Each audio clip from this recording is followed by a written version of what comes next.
Okay, I think we are all right about here. I'd like to call the meeting to order. First item on the agenda is community comments. This is the time in the agenda when we invite the public to address the committee. We ask that speakers identify themselves and limit their presentations to 3 minutes or more unless they're arranged ahead of time by the chair, which tonight we do have a special presentation. So are there any community comments tonight? Okay, hearing none. We will move on to our third agenda item. And we have tonight the Athletic Facilities Phase 2 update, which we're very excited to hear about. We'd welcome your presentation. Yeah, great.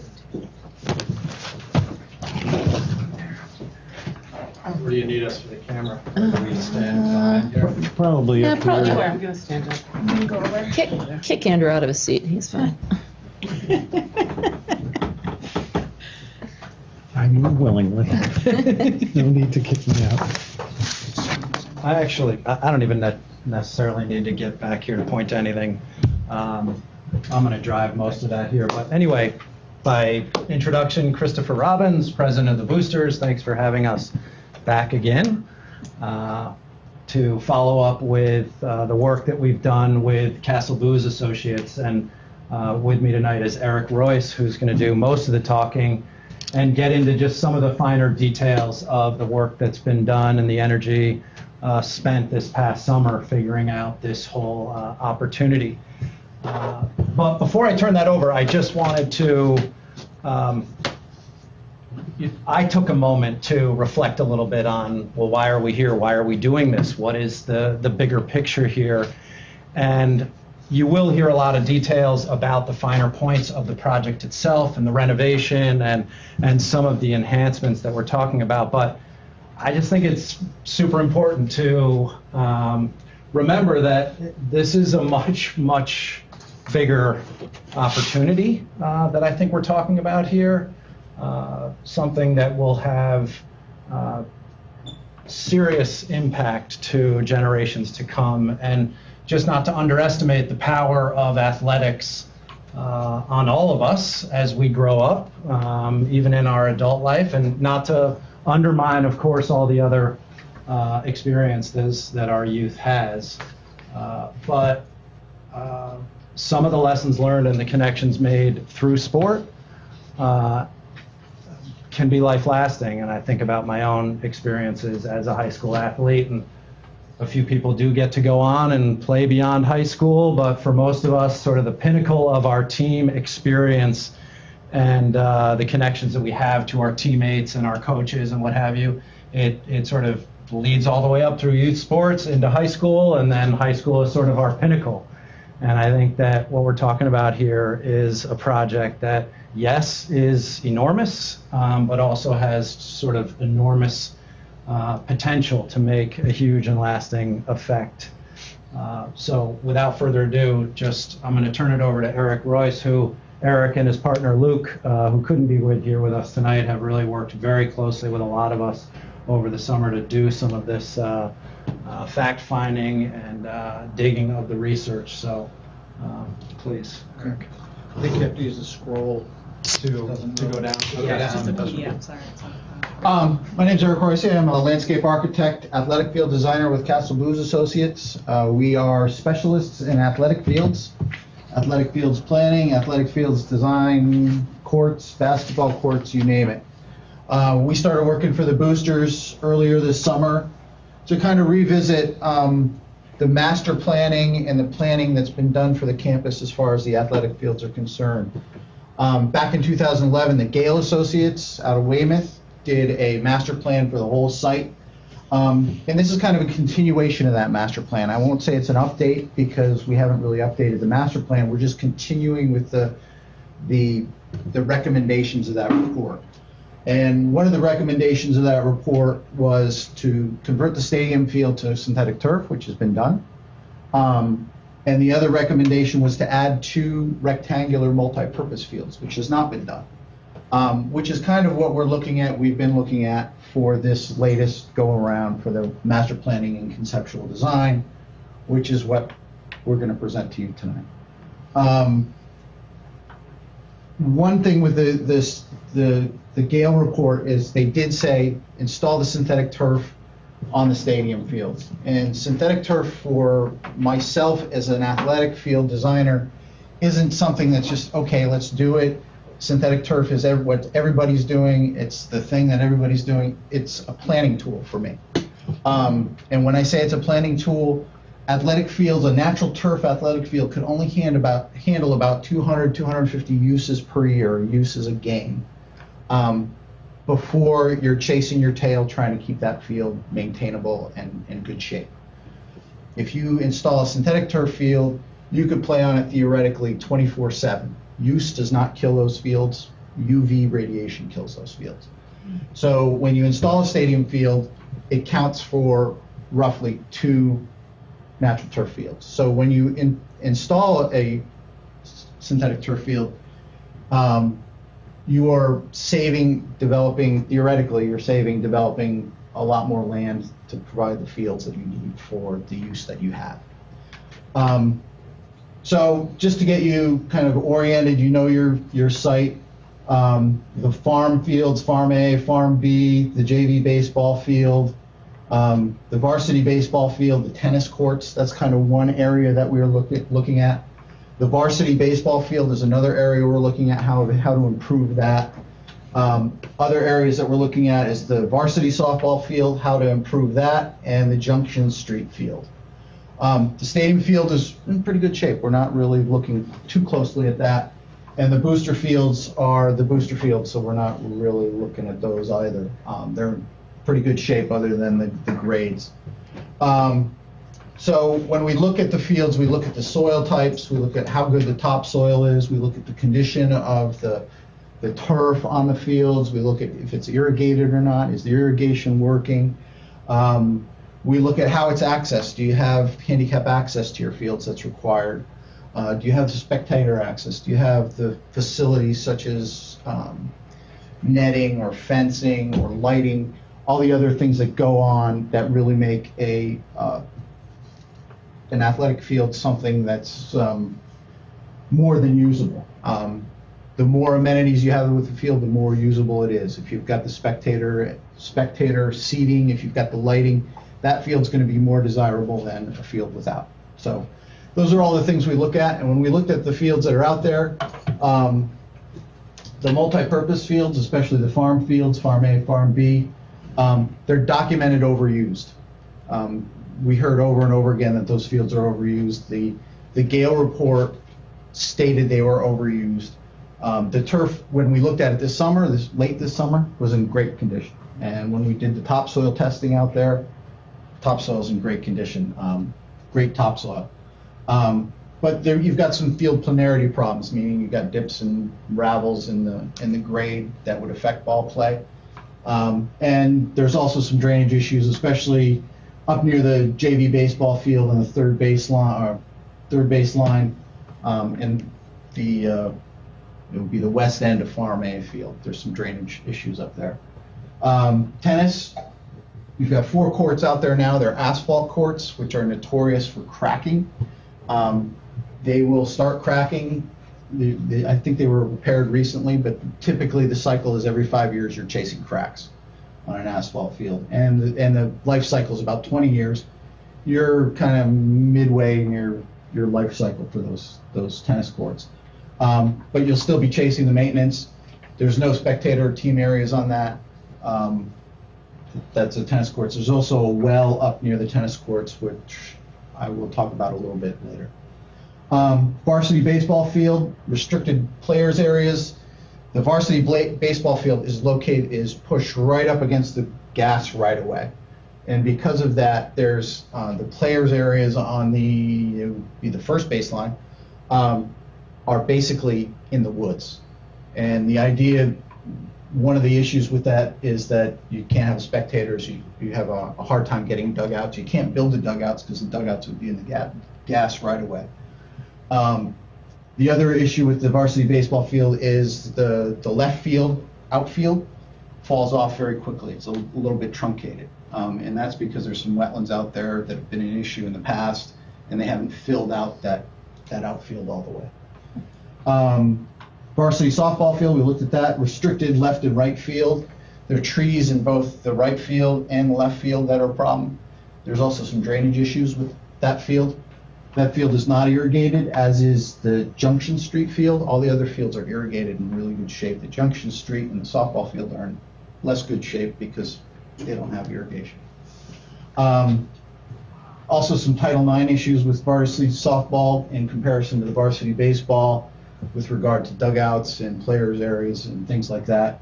And then the tennis court, I talked about the tennis courts. So what we did is we take all these assessments, we take all these assessments, put them together, and we come up with recommendations for what we're proposing. So that's the next slide.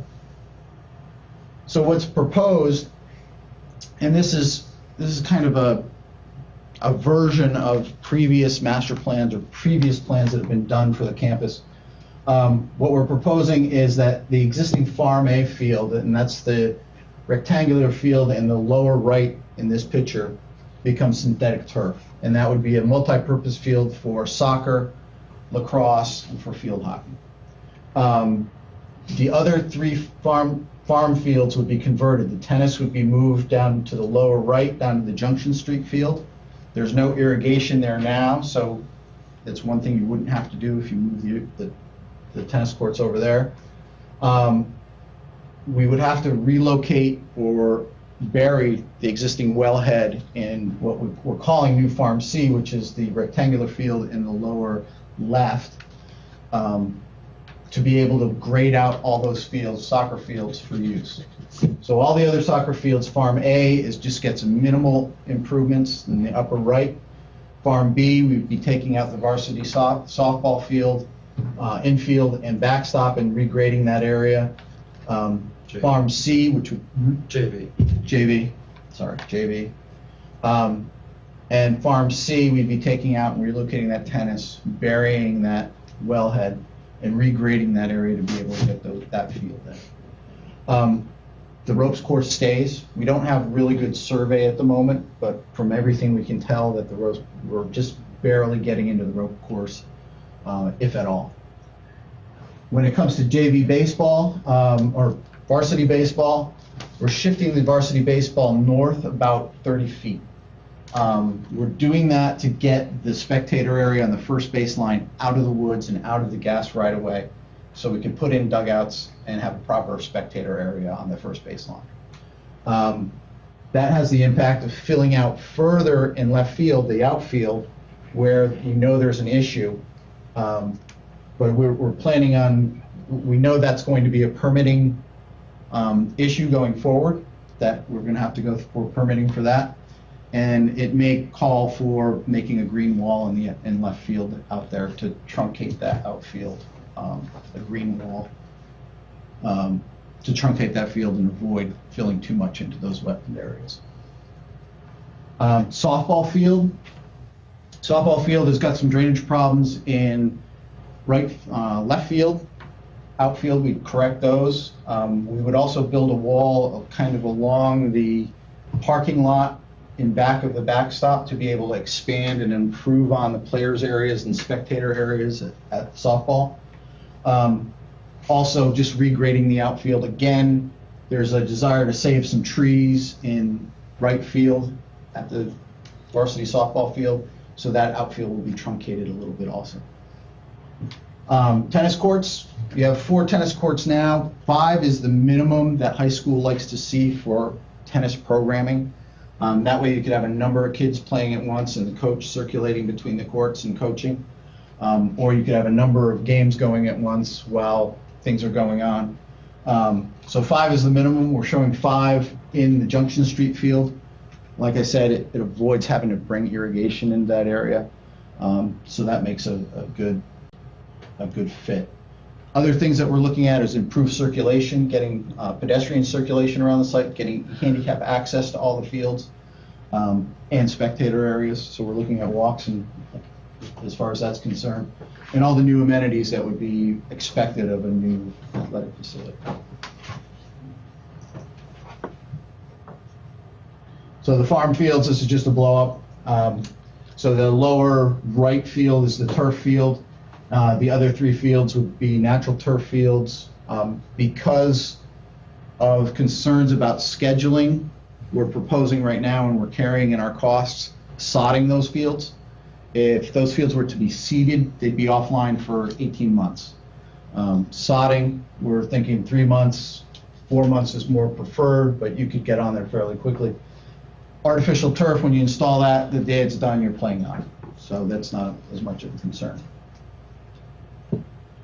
Baseball field, again, this shows it being pushed north and out of that gas right away, so we can get in dugouts and spectator areas along the first baseline. Again, new amenities. That would mean new backstop, new infield. We're also proposing a new outfield fence all the way around the field to enclose it and prevent use off-season. The improved softball field, you could see here more closely the improved spectator areas and dugout areas.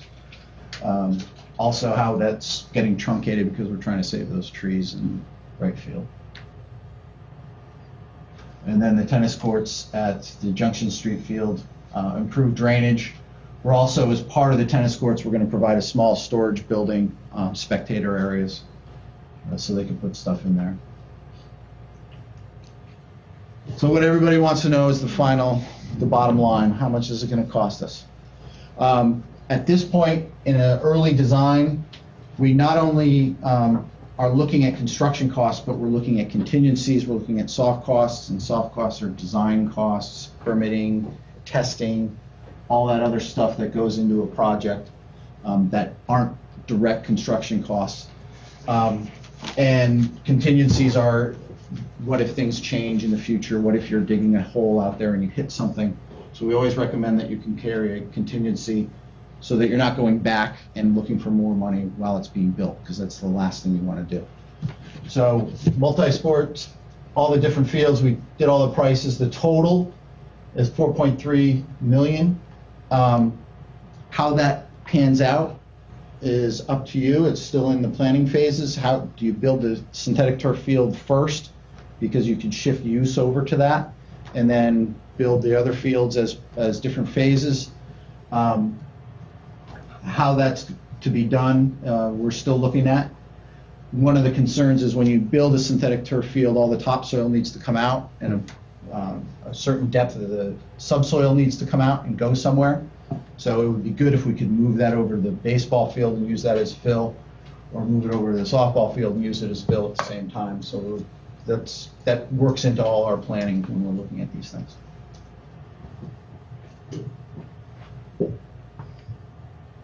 So, yeah, let me just jump in real quick. I really want to just leave the time for the Q&A, just to make sure that there is, but I wanted to just reiterate the fact that we don't underestimate the amount of stars that would need to align to pull something like this off. It's a huge project.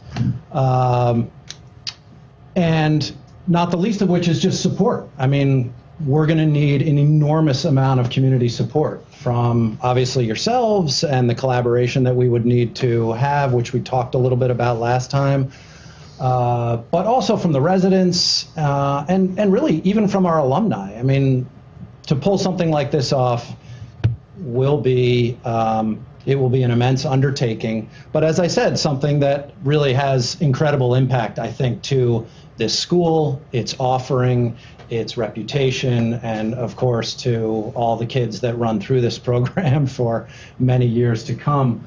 I also just, need to the extent this weaves its way into the question and answer, in our last meeting, we talked about some of the things that we would need as a group to go pull this off.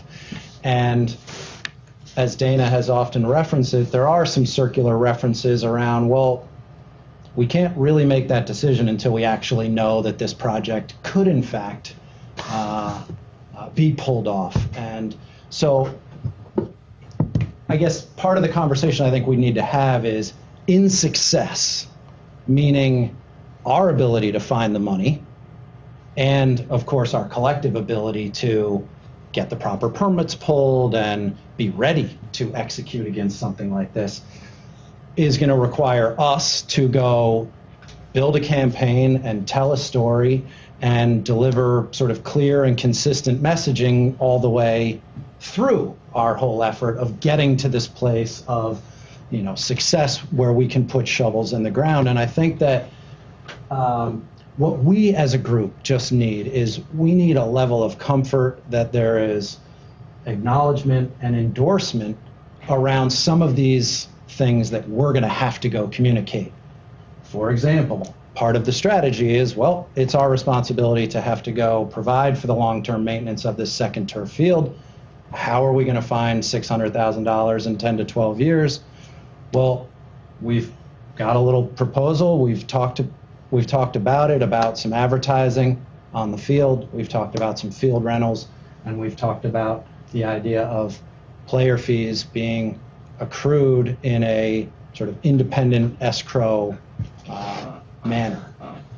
We've talked about naming rights, and we realize once again it's hard to have a conversation about, can we work within the guardrails of the policies that have been written around naming rights without actually knowing whether or not we're ever going to be presented with a question around naming rights. I think we all fully appreciate that none of us really skew commercial and that that's not the intent here, but I think the boosters needs to feel like there's some flexibility in our ability to go have those conversations and be in collaboration with you to discuss that. And finally, just the community access. You know, I have to commend Jeff Parcells, who did an amazing job of just coming up with a straw man of, hey, if we can go do this, this is what opens up for adult programs, all the youth programs, beyond what the high school programs obviously require and take priority. But I think we also need to know that we're going to continue to march toward this place where there is sort of an organized way in which people can continue to get access to what will be this great gem. And again, none of this you hadn't heard, but some of these things we did discuss in our last meeting.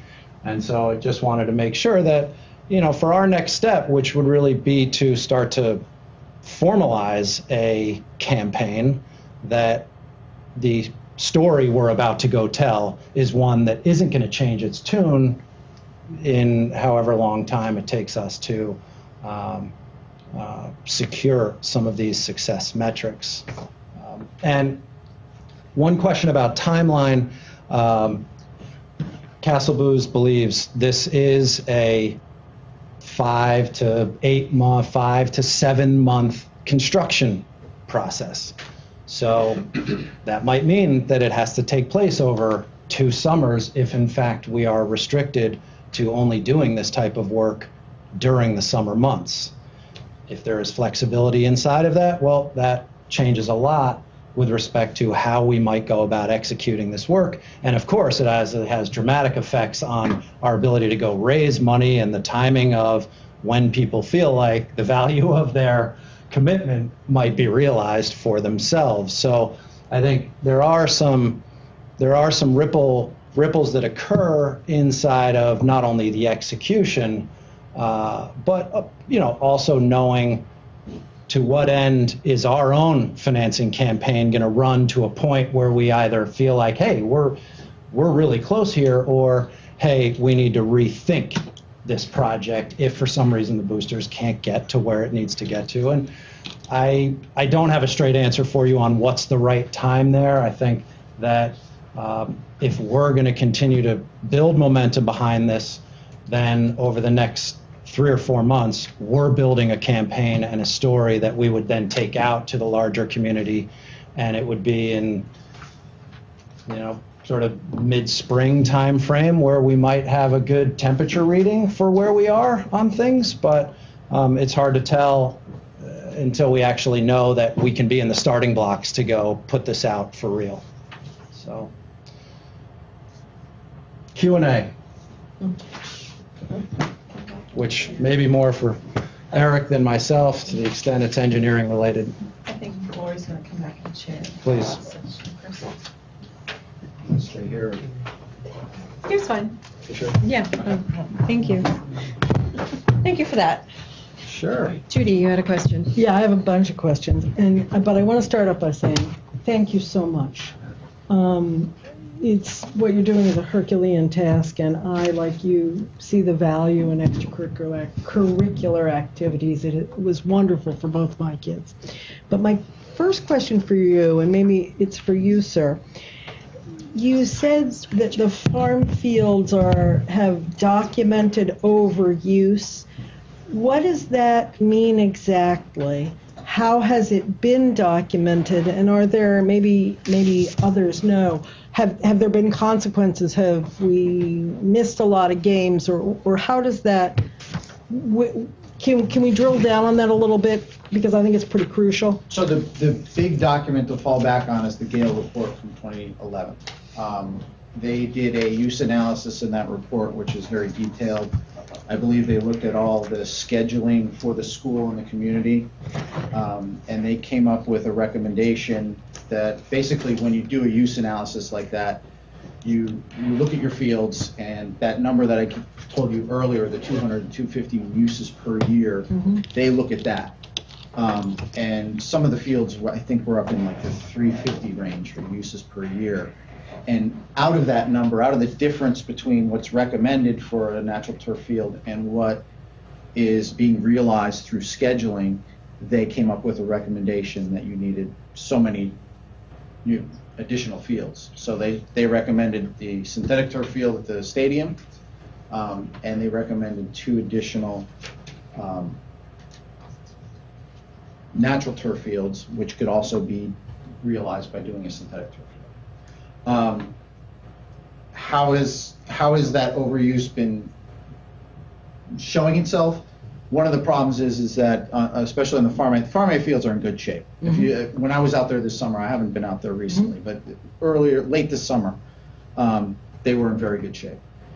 The issue is in that when talking to the maintenance guys and the school staff, is that it's Farm C, which Farm B, which is basically the junior varsity baseball field. The outfield has got a lot of dips and runs in it, and it's got some drainage problems. So they've been canceling games on that, and I think it also affects the field hockey field.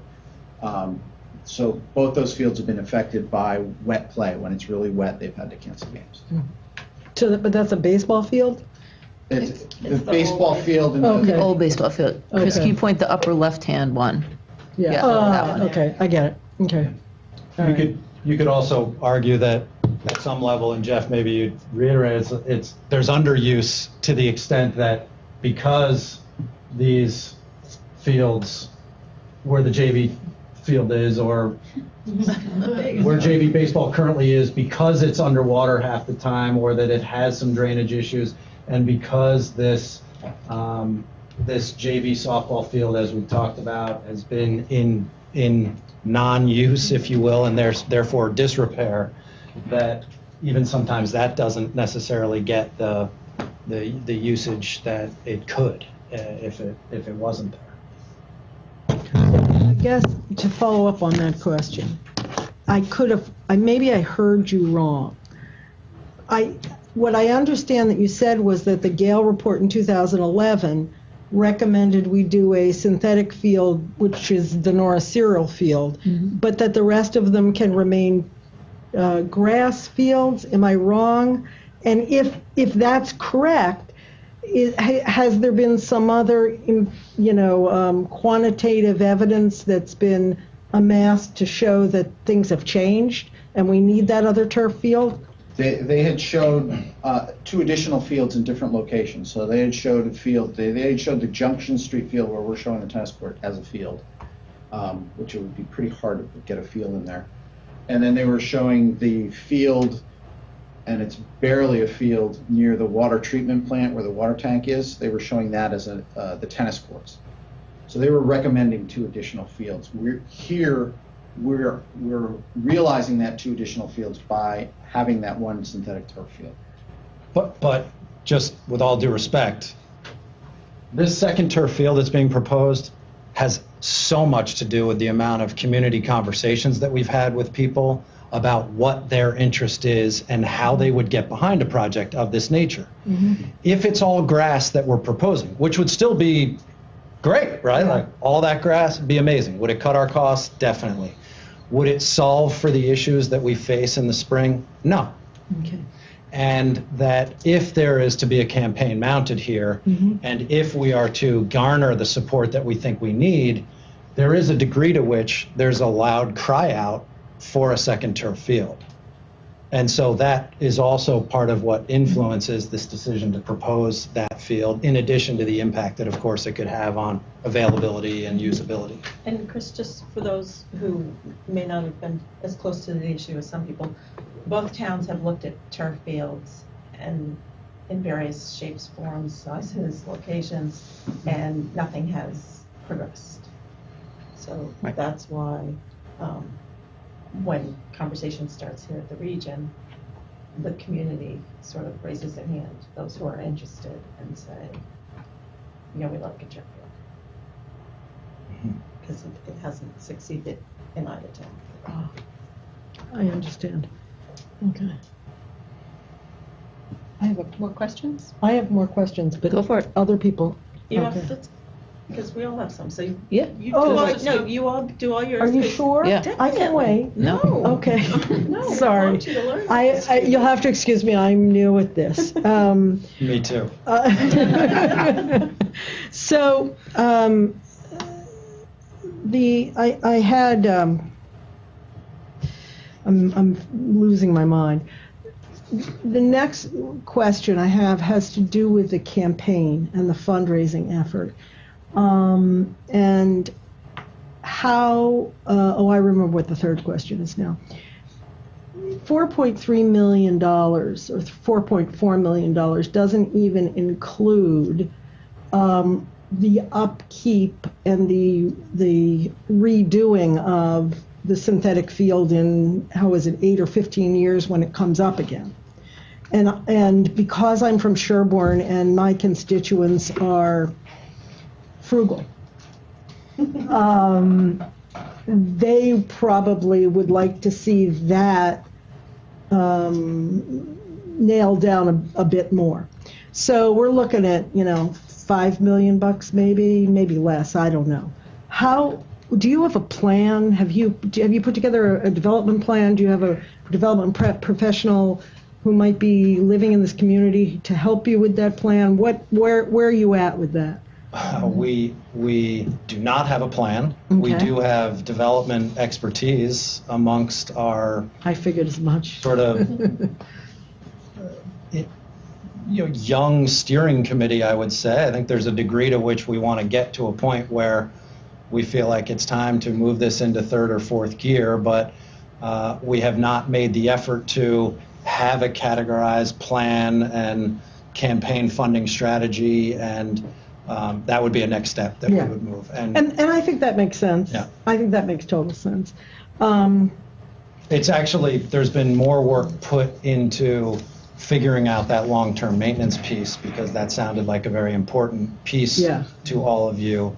So That is. So there's two, right? It's the 600 or whatever it is down the road, and then it's the big number up front, which there's been less work done on. Okay, how do we? Yeah. I think that there's been a degree to which we've gotten a sense for where we are from a starting point on that initial 4.3, but going beyond that and having a campaign strategy that's not fleshed out yet. No. Okay, that's fine, and I understand your rationale for that. It makes sense. Then the last question, and you'll have to excuse me because I'm a lawyer and I just sort of, I can't help myself. I'm a little bit concerned. I don't know, we haven't even really talked about the naming rights issue, but I'm a little bit concerned, and I wonder if you've thought about this, and if you haven't, it's okay, you might want to think about it, which is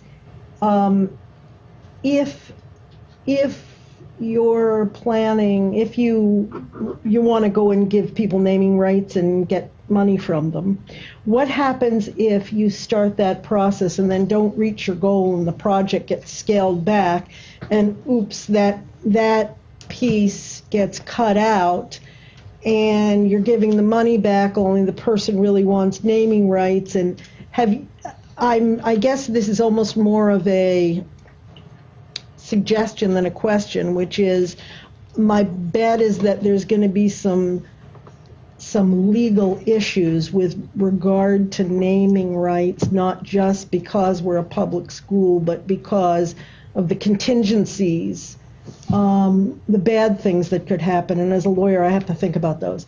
Have you thought about that? And if not, it's okay, because I'm making a suggestion to you to think about it. I have thought more about how the boosters doesn't want to find itself in a situation where we needed X but only have Y, and how do we shrink the pie and then subsequently divide and conquer from there. I think that that's maybe partially what explains our collective energies to try to get to this point where some of these things can get worked out such that that story can be clearer.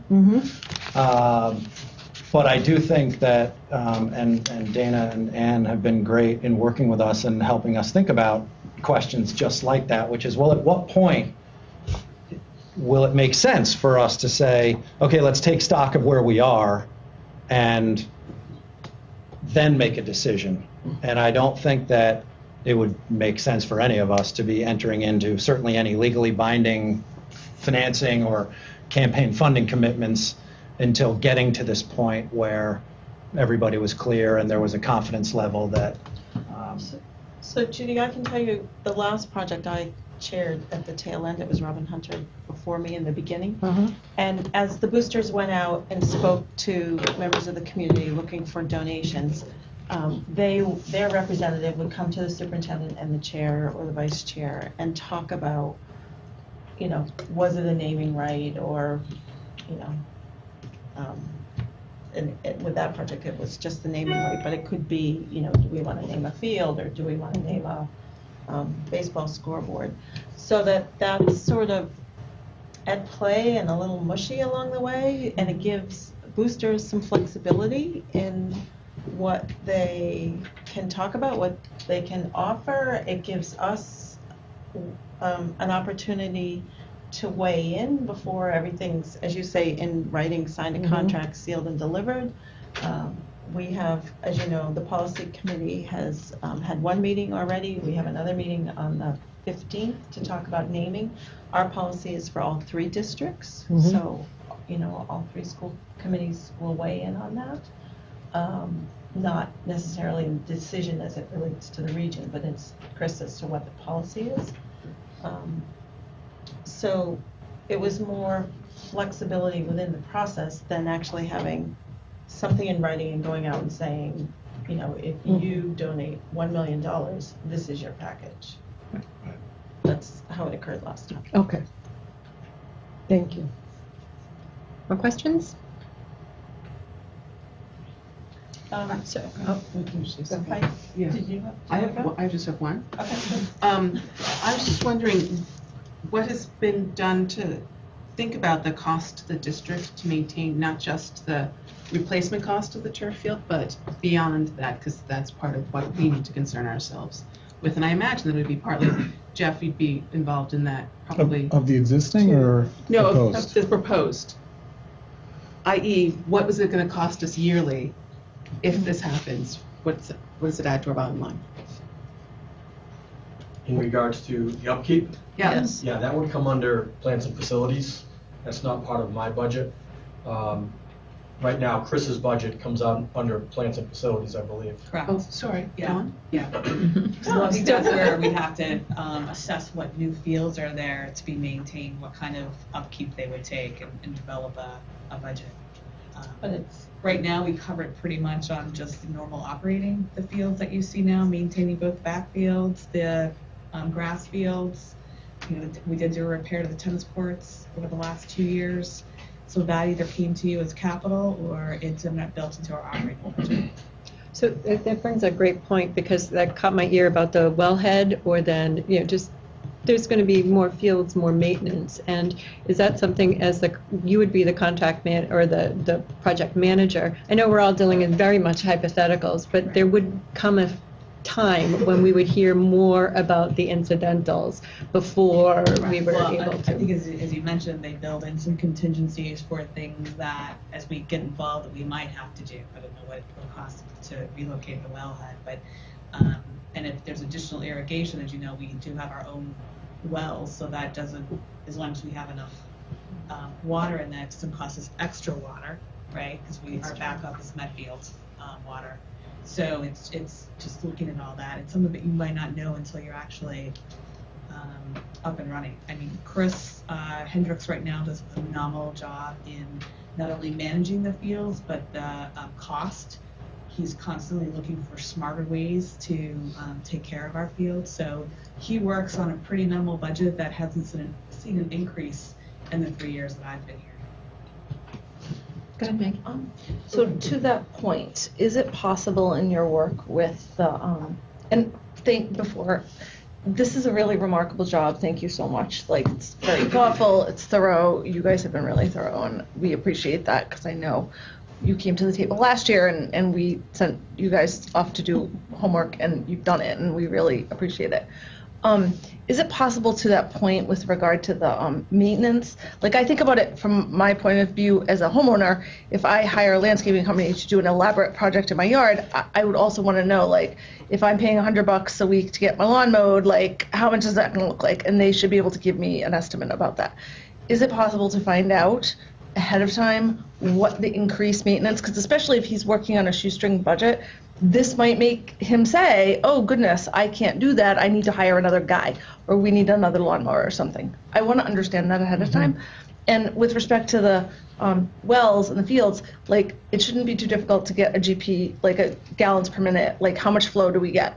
Is this going to require us to go to Medfield, or are we going to be able to like handle it internally? So is it possible before we get too much further down the road that we can have some more specific figures about like expected increase in maintenance?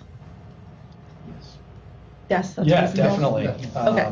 And I definitely do not want to speak for Chris Hendrix or quote him, but even in doing a lot of this work with him involved, just remember that he has to maintain this field right now. Yeah. He will no longer have to maintain that field. It will be tennis courts. He has to maintain this field right now. That will be an athletic or turf surface that requires a different type of maintenance, but not. So from his perspective, the amount of grass, for example, that he has to go cut or water actually doesn't change. That stays the same. Now, the upgrade in some of these facilities, and what does that mean? And, you know, even lining fields, it doesn't, in fact, if anything, it might decrease potentially the amount of lining that he may need to do per season. Again, still subject, and I think clearly one of those areas where we haven't, and in fact, I pulled an old set of slides from a presentation that was done back in 2012 that had it spoke to some of those things, like, oh, okay, well, once we get this up, what is Norris Searle going to cost us to maintain? So yeah, no, fair ask for sure that we haven't flushed out. Yeah, our final will do that, and just so you know, kind of rule of thumb, as designers, we figure for a natural turf rectangular field of soccer lacrosse field, you're spending, or you should be spending, and this is based on Massachusetts known data that we've accumulated over the years, you should be spending about $23,000 a year on that field. And that's aeration, that's irrigation, that's cutting it twice a week, once a week, twice a week during the season, liming it, doing everything you're supposed to do. In reality, most municipalities get across with a fraction of that. And in our design, we are proposing less intensive maintenance facilities. So synthetic turf, we figure you're probably spending $5,000 a year to maintain that. You're just grooming it once a month maybe. You don't have to mow it, you don't have to fertilize it, you don't have to irrigate it. So that's a lesser maintenance cost. For the tennis courts, and just so everybody knows, I didn't mention this earlier, but what we're proposing, the new tennis courts are a product called post-tension concrete courts. And this is a new technology. They don't use asphalt on courts as much anymore because it cracks so much. So they pour concrete and they have cables in it and they stress those cables and just basically, it's a big bustier that holds that court together and prevents it from cracking. You get a 25-year warranty on it. A typical asphalt court, you're doing a cycle every 5 years of repairing cracks and resurfacing. You still have to resurface concrete, but you're not chasing the cracks. So you're saving money there on a 5-year basis. So I do have a question about, obviously this is a lovely project, a marquee project. It's very adventurous. The Plan B question, I just have to ask, considering that we do have the beautiful topsoil fields in great condition, and that is such a big number to ask, not including the 600,000 or whatever it's going to be to replace the turf field. Is there a conversation ongoing about maybe scaling back the fencing or some of the other amenities that draw, people into it, but just might not be something we can do, especially when we're looking at some of our capital years where we're facing over $1 million for several of the years coming up. I'm just wondering if that's part of the active conversation, or is this really what you're after and you feel like this is something that you can do within a reasonable time frame? Well, there are two questions in that. Is this something we're after? Yes, we sort of have collectively agreed that if we're going to put together a plan and put forth a plan, this is the one we really want to go make happen. There is a Plan B that involves just a 5th tennis court next to the existing 4, and involves then, without tennis over here, a field hockey only size field that would still require some irrigation because it doesn't have irrigation currently, but by maintaining that size field over here for field hockey, we could avoid having to get into the trees and change the shape of it. And that does shave cost out of the total equation. How much, I think, is subject to how you go about executing this project. And I think it's one of those things where, as we talked about earlier, getting ourselves to a point where we either feel confident or we don't as to whether or not Plan B needs to be put into effect, or we find that, who knows, maybe there's not that support that we think we can find or that we think is out there, at which point, yes, it would need to get revisited for sure.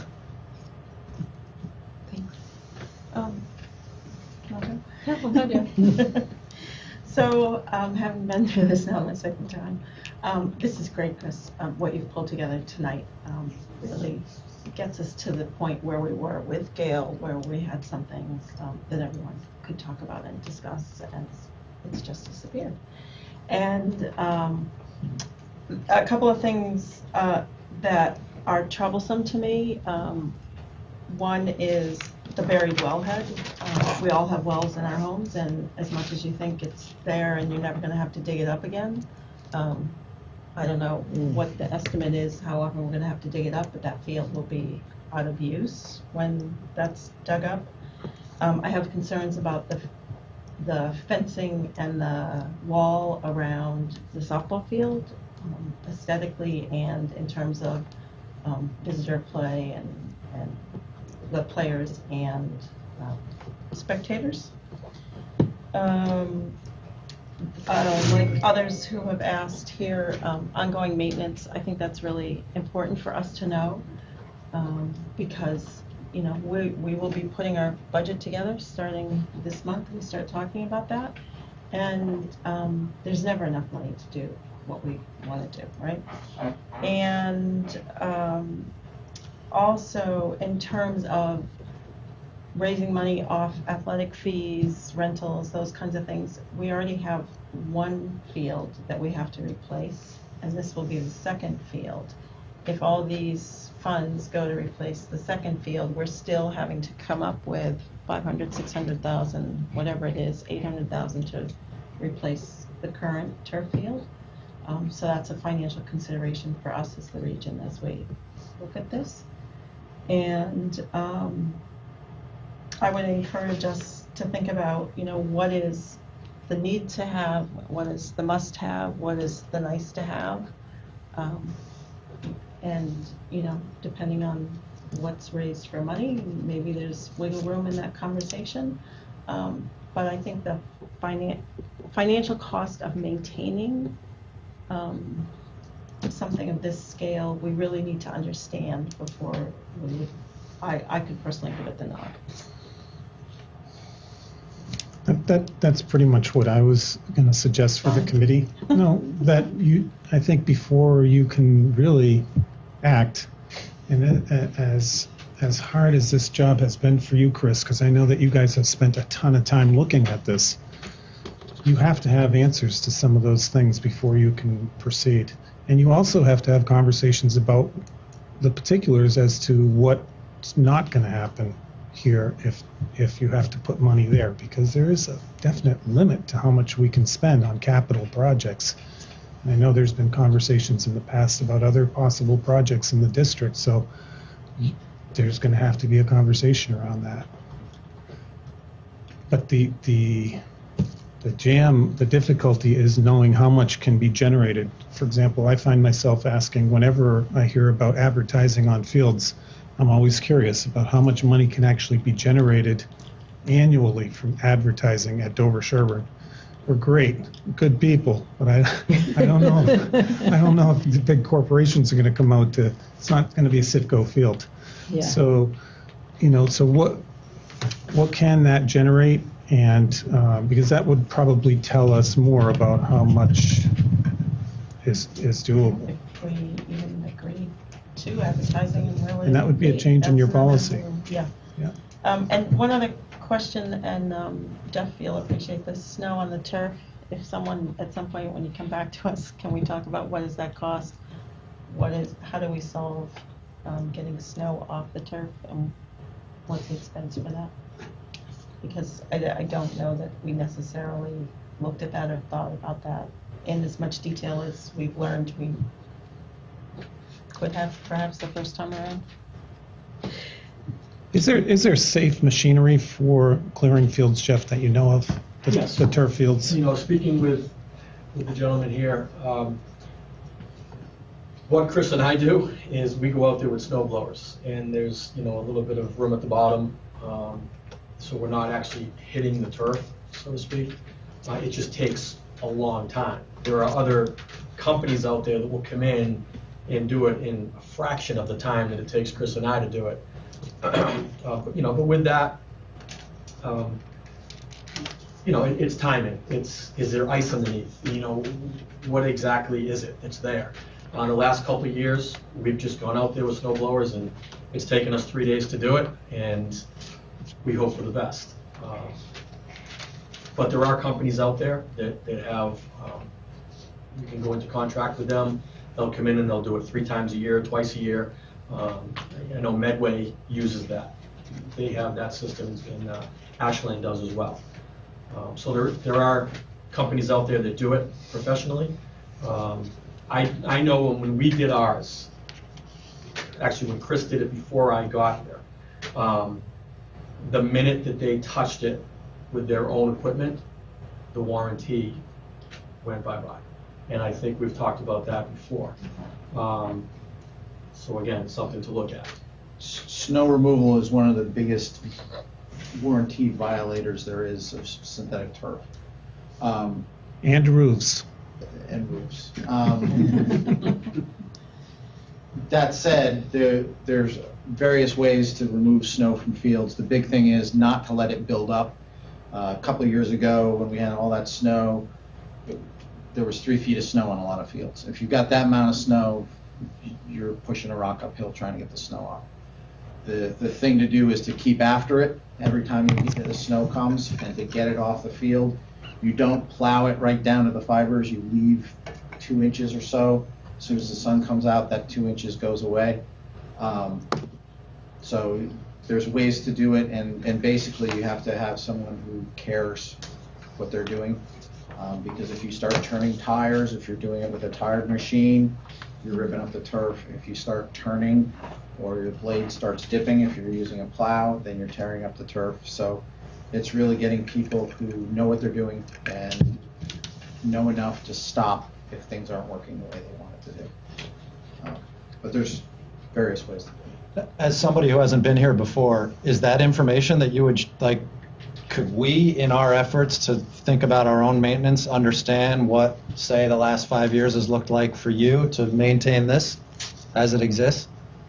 Like, what does it cost you to cut and line and snow blow, or like what is your budget currently, or what has it been? Our budget's public, and Dawn Right. has. I mean, what you don't The see line is the items. salary. I mean, the man Labor. hours are Right, salaried right. employees for us, so they're doing different things. We don't really track it down to that, but we know what our cost is to maintain the well, the irrigation, the fertilizer. Included in that too is this, it's more of snow removal for the whole campus, so you have to pick it apart a little bit. But like I said, Chris does a great job in managing the costs for the products that we use on the fields, and the time is just, it's fixed cost for us. Yeah. So specifically, what additional costs are there on top of what we're already doing? And it may need a conversation between someone working with you and Dawn to say, is some of this already in part of what our budget, or is it new expenditure? And in conjunction with Chris, because he knows the property really well and would know what it would take. Chris Hendrix. Yeah. And then I had one last thing. You touched on the conservation issues, which is the rock wall area and the climbing area in the back and the baseball field. Do we have any idea, conversations with Dover Conservation, whether that corner of the field is even possible? We haven't asked the question yet. I mean, we haven't also proposed a plan that says if we're going to gain the player space that the baseball program has been really interested in and push this field out 30 feet, what does that mean to left field? And what's reasonable to have? I mean, obviously it's great to have 320 feet all the way around, but lots of fields do have 300 in one field and 290 in another. And so to the extent that we get to that place where we're saying, hey, our left field wall, we'd like it to be here, what does that mean relative to the wetland setback? We know it doesn't go into the wetland, we just know that there's an impact to the setback itself. And we don't know whether that would be approved or not. Correct. No, we don't. No. Can I interrupt? Because Dana and I'm Karen Kaplan, and I'm on the committee with Chris. Dana and I went to go visit the Dover Conservation Commission maybe a year ago. We met with the conservation administrator. And I'm a former conservation administrator, so I have a little bit of insight into this. They can't ever say yes or no to anything when it's just a little scratch drawing. So there'll be a lot of considerations to make when you're talking about doing work in the buffer zone and what kind of quality of land that is. But they are aware that we were asking about this. This won't come out of total left field to them because we did bring them kind of a sketch plan. Thank you. And then the other last item was in terms of planning, go, no go. If there are things within this plan that we as a school committee think need to be in our capital plan, I think we need to figure out when do we need to make those decisions, and is it the FY20 budget, 21 budget that would have to deal with baseball or the tennis courts or some of those Plan B items that might become part of our 5-year capital plan. Well, which then leads exactly to my question and comment, which is how do we break this reinforcing cycle that we have? So at some point, to to know whether we need to incorporate things into the capital plan, we need to have some idea of whether the project has a probability of success. And a lot of the fine tuning of numbers will come out of knowing what is possible in success. So I don't have so I'm trying to figure out how do we give them enough. At what point do we give them enough of a green light so they can just go and start talking to people to see if there is the fund, to create a fundraising plan, to go and see if there's interest, to continue the discussions around advertising and naming and all of that. So how do we get to that point that we can give something more definitive? Recognizing all of these great questions. And knowing that, sure, it'd be great if we had all of this information before we do that. That's what I'm trying to figure out. Yeah, it's something that Claire said made me, and I expressed this before, the idea of raising $5 million makes me nervous, okay? I would feel more comfortable, and I can be persuaded otherwise if I'm wrong, but I would feel more comfortable with a plan that says that's a phased plan, and that the first phase of which is these are the things that we've already identified as the most important things for the athletic department that need to be done. I don't know whether that's a baseball field or I don't know, because I don't know much about this. And it's phased so that we can, I think we would feel, I don't know about I would feel more comfortable being able to be more encouraging with a phased plan. There was a smaller nut that made sense and would be a great thing to do first before we get into the bigger expenses, which I assume is the turf field, but I could be wrong.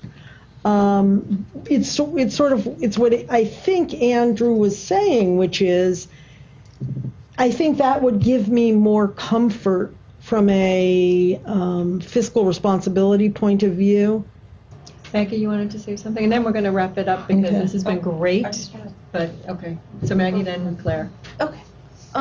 So to your point, one thing that having sat here now for a couple of years and seen this presentation last year and then realizing that it is connected to the Gale report of 2011 is that I believe, and you can correct me if I'm wrong, guys who've been on this, this is the phase, and part of the problem that they run into is that you're fighting with Title IX situations. So, like, you can't fix a baseball field and not fix a softball field. You can't move a tennis court if it means you're going to use up another court. So, I think one of the constructions that they're dealing with is that any of the phases, by phasing it, you've now taken something offline that you need in order to continue a program, or you've said to, like, youth soccer, you can't use our fields for 2 years or whatever, and it ends up being sort of like a house of cards. So, to your point, like, I do feel that you guys have done an extraordinary amount of due diligence, and looking at this plan from my perspective as an outsider, I do feel confident that I understand why this is the right plan.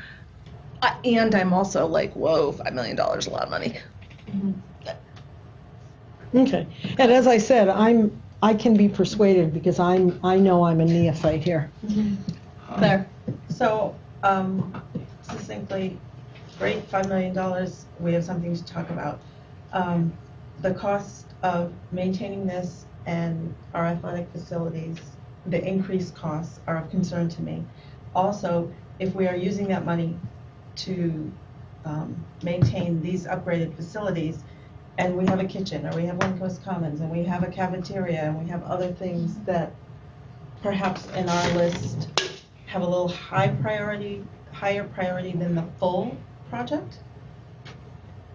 I'm not sure how to answer that question yet in my own mind. I have that same concern. So I think that's where we are. I wish we had an answer to Dana's question because that's the one that I'm grappling with too. We would love to give you more, but we're still in that hypothetical phase. We can give you our assurance that we're still working to continue on the naming rights conversation, and that obviously is plugging along with policy committee. I think that there's a lot of information that you gave us here that was perfect. It was great, but there's still a lot of questions that are outstanding, and I don't know that we can, how to help get past that quite at this meeting tonight.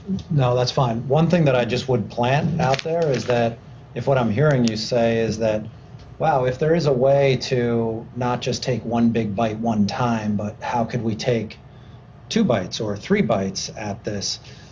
Some of what will influence that a lot is also us understanding the flexibility or not that we have with respect to even being able to put a shovel into the ground around here and when that can be done.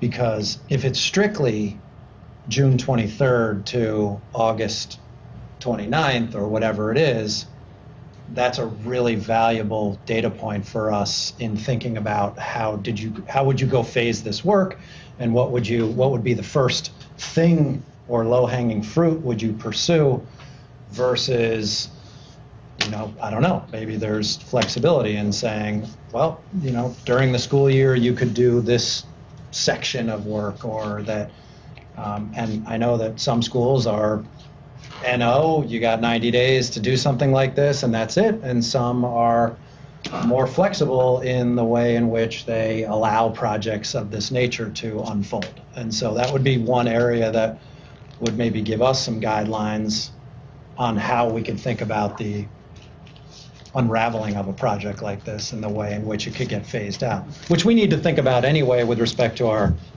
funding. And if we're communicating to people that this is a project that's going to take, 24 months versus a summer, well, then that we're going to need to communicate that as well. So, I agree. Timeline and options are really good. Would be good data for us to have. Maintenance costs. And maintenance. Yeah. And if, with regard to timeline, if there was a scenario where you would be using school year time for construction, what is the opportunity and cost of relocating our teams, Sure. right? Like, we can't tell field hockey, like, Sure. you can't have a season. Field's not ready. So what are the costs? Because we aren't going to be able to just bear those costs unexpectedly. Like, we just don't have that kind of flexibility. Right. So understanding contingencies for that would be huge. Yep. So thank you, Chris. This was terrific. Thank you. Thank you. Thanks for Thank you. taking the time. Thanks so much. Thank you. Thanks, Eric. Okay, moving on to agenda item 4, our headmaster report. And I think we have a student representative, Ms. Roni Edni. Welcome. Hi. Hi, Roni. Would you like me to just... The floor Whatever is you're yours. comfortable Yes. with, The floor whatever is you're yours. comfortable with. You have our full attention. Okay. Hi, I'm Roni Edni. I'm a senior at Dover-Sherborn. I have a younger brother, Oliver. He's in 7th grade. And I'm here on behalf of the student council as well as the student body. We recently had our student council elections, and we've nominated our president, which is junior Emily Caffrey. Vice president is senior John Vittori. We have our treasurer, who is junior Isabella Tate, and our secretary, who is our senior Kavya Rajagopalan. And as a council, we've been getting ready for our first kind of main event for the year, which is Spirit Week. And we voted as a council to have it begin Friday, November 9th, when it would usually start the Monday, but that Monday is Veterans Day, so we decided we're going to extend it to 5 days like it usually is, and just have it begin on the previous Friday. So it's going to be the 9th, through the 15th, and we're deciding which charity we're going to represent this year. And in years past, last year was the American Cancer Society, which was brought up by Cece Michalowski and Hannah Thompson, I believe. And in years past, we've done different fundraisers. We try to stay local. I know last year was a big charity, but we tried to choose a charity that whatever money we raise will have a direct impact, and we can see that impact. So this year, the Students Against Destructive Decisions Club is bringing a guest speaker from the Gillies House, which is for recovering addicts, and it's located in Wrentham. So they're having a representative come in during the week of Spirit Week, and we thought that it would be a good idea to have that be our charity, just so students can see where the money is directly going. We tend to raise about $4,000 through Spirit Week, and we hope to continue that trend with another significant contribution to whichever charity we choose. Just for the school year in general, the transition's been pretty smooth for myself. I know junior year was definitely a bump to get over, but now that I'm a senior, hopefully things are running a little bit better. I know a lot of clubs have started their first meetings and up and running. Freshmen had their club fair, so they've all settled into, oh, I like this club and I'm gonna maybe not go to this next meeting. I've started going to my clubs, one particularly being AFS, which is the exchange students. We sent our junior, Zoe Arnone, off to France for a semester, which is really cool. And we have students currently from Japan, Chile, and Germany as well, so just here at DS. And I know a lot of students have had the chance either through the AFS club or on their own to meet them and talk to them. Just personally, seniors have started the application process for college, and I know a lot of us are trying to meet those like November 1st, early November deadlines, so we're in the process of doing that. Just school-wide events, the high school drama production rehearsals are in session, and the play this year is Little Women, and the productions is November 1st through November 3rd, and that's the Thursday, the Friday, and then the Saturday, 2 performances, as it usually is. And I know that the musical coming up will be Chicago, which I think is just going to be really cool. It's one of my favorite shows, and I'm really excited to see what we do with that as a drama program. The homecoming dance is coming up this month, Saturday, October 27th. I believe it's taking on a Halloween theme, which, again, I'm excited to see. I know that SAD is holding their Halloween dance on that Friday. But other than that, the school year has been a pretty smooth transition, and if there's anything that I can report in the next meeting, I'd love to hear what you guys want to know. I think you did a great job. That was really Really appreciate terrific. that. Thank you.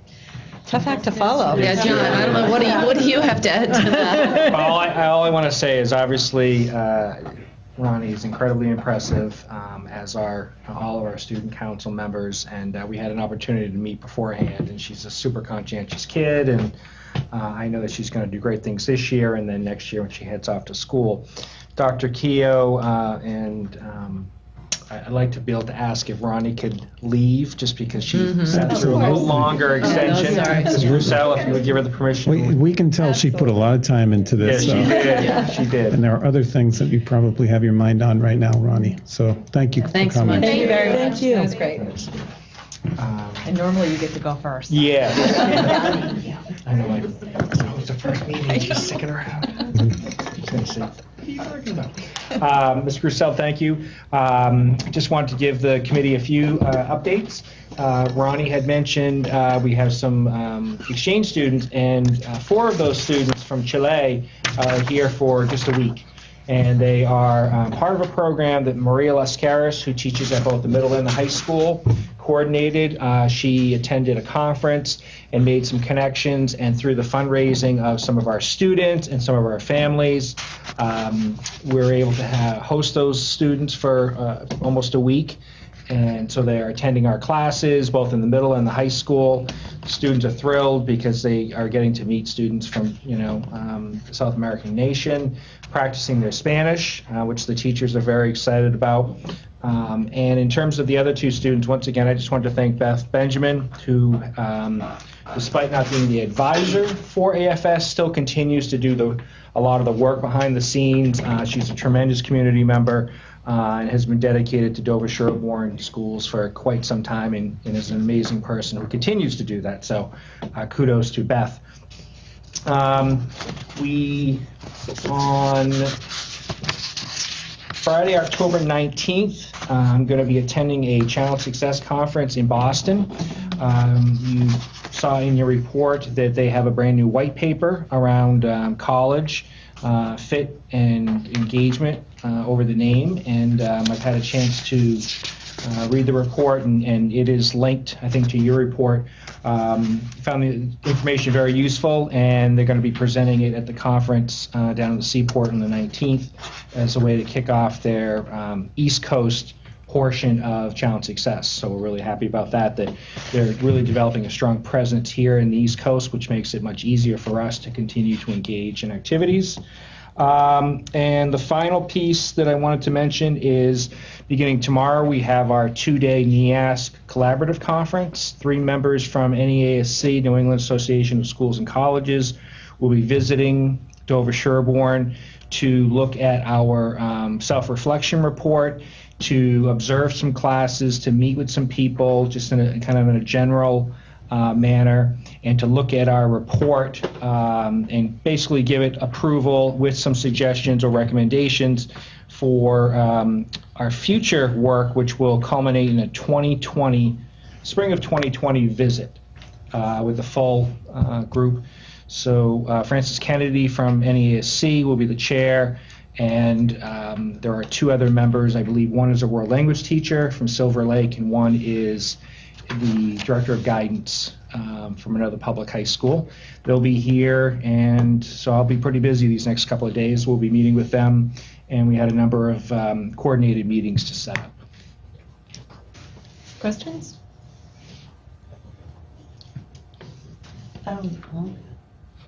Just on that, or just on that? Okay. Oh, yes. So I just wanted to kind of take a minute to remind the committee that we asked John to come tonight to talk about kind of his preliminary view of his team's thoughts on program of studies for next year, possible proposed course changes, and really to allow the committee for an opportunity for exchange, whereas in the past, it's just by nature of our calendar, it comes before you and you approve it, but there's never really any conversation. And I think it's important, and John agreed with me about this, that this is a good opportunity for the conversation. And but if you wanted to, did you want to do that before or after the other presentations? Well, we can do that right now, so Okay. that John can So then take John off. can, yeah, then John could head So out. I know I did have a question about a couple things. So I understand that there was a Do- goal. should- go ahead. should- I was just going to suggest we just let John go Oh, first. okay. Is that okay? Oh, sure. Oh, okay. I thought you were Oh, done. sure. Now, Sorry. is this You in terms do- of the program or just my? Just, well, we haven't done it before, so I was just envisioning you kind of let the committee know what you guys have been thinking Yeah, about. absolutely. And then if there are questions, because they might be answered Right. already through Yeah, his absolutely. So presentation. let me just give you the general overview. So obviously, every year, we produce a program of studies that thankfully you review and approve.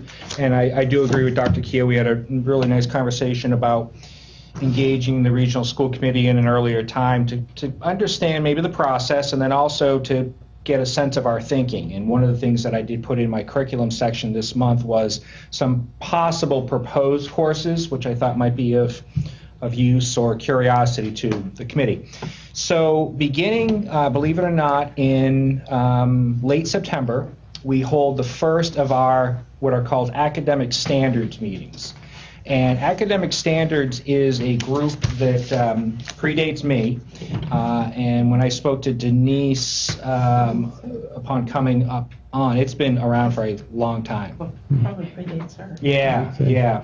And the Academic Standards group is made up of a number of department chairs, some guidance department members, the headmaster, the assistant headmaster, and generally we've also involved Terry Luskin, who in the past had been involved with scheduling. So she remains on it. As does Paul Butterworth, even though he's not technically a department chair, he is on it because sometimes the program of studies can impact things that we might be doing, which might require us to use the library or research. So we always involve Paul. So Anne is the chair of the academic standards. I sit as a voting member of this academic standards group, and we present agendas. And at the agenda, we basically discuss, people bring forward proposals. They go through the department chairs first. So let's say, for example, Lori Allighieri, who teaches computer science. She would bring forth a proposal to Nick Grout, the department chair. Nick would subsequently then bring that forward as a proposal for academic standards to consider. After Nick presents it, a number of questions are asked, and we sort of delve into it. What impact will this have on current courses that you teach? What impact will this have on other electives? How do you see this fitting in? What student group will this meet the needs of? Will this cause some students to lose elective opportunities? So we ask a wide range of questions and sort of filter it through. We typically then say, okay, there might be a question or two, similar to what we just saw with the phase, the athletic fields. Some additional questions that we need more answers for. So typically we'll then send that department chair back to discuss with that teacher some of the questions that may have come up, such as, what do you see as the total enrollment of this course? Is this going to be a course that can have a prerequisite to something else? The second month, or sometimes we do 2 in a month, they'll come back and we'll have a number of different agenda items. Sometimes it's a second discussion of it. Similar to program of studies, I know you do a first read and then a second, and that process is good.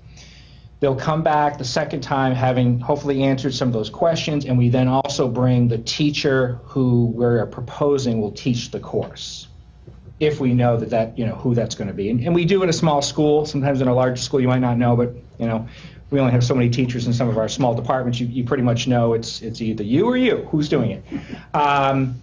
From that point, we basically then vote.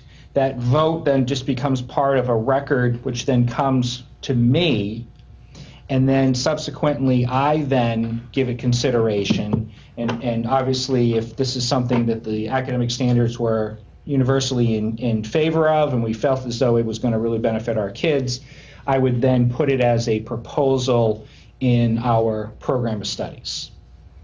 So that's kind of how that process works. How do people come up with these courses? Through some of the workshops they attend. We look at like schools. We look at schools that are similar to us, schools that we often compare ourselves to.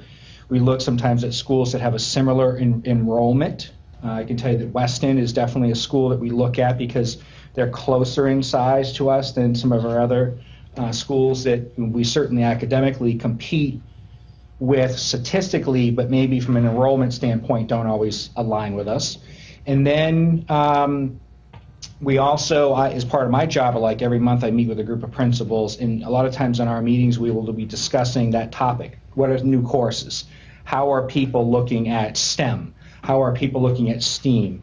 How are people increasing, decreasing, adding APs? How are we addressing courses for credit recovery? How are we addressing, so we basically are trying to look at all of our students at the high school to ensure that we have courses designed for them, teachers who would be properly trained to teach those courses, and obviously having an interest in doing that. And so that's kind of how it has evolved. And it's a system that, as I said, predates me, and I know that in my transition with Denise, we talked a lot about academic standards, and I think it tied in also with the academic excellence and looking at, are we offering and providing to our students the courses that they need for 21st century, for college acceptance, for ensuring that we are giving our kids the best possible opportunities for high school and beyond experiences. Great. Questions?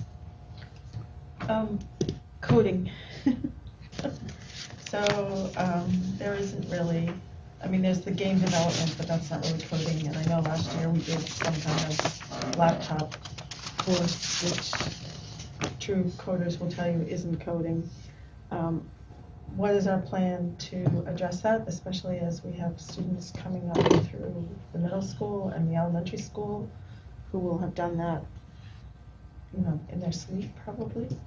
Right. So you want to talk a little bit about? Sure. So we've spoken with Nick Rout substantially about having professional development time. There's 2 days, one in the fall, one in the spring, where K through 12 technology teachers are going to be coming together to talk about their scope and sequence and kind of what their vision for a program is. Again, by looking at what other schools are and what comes out of the Academic Innovation Committee will help them form their vision. And then there's 2 days. There's 2 in the fall and 2 in the spring, again, for K through 5 for Chickering and Pine Hill to get on the same page.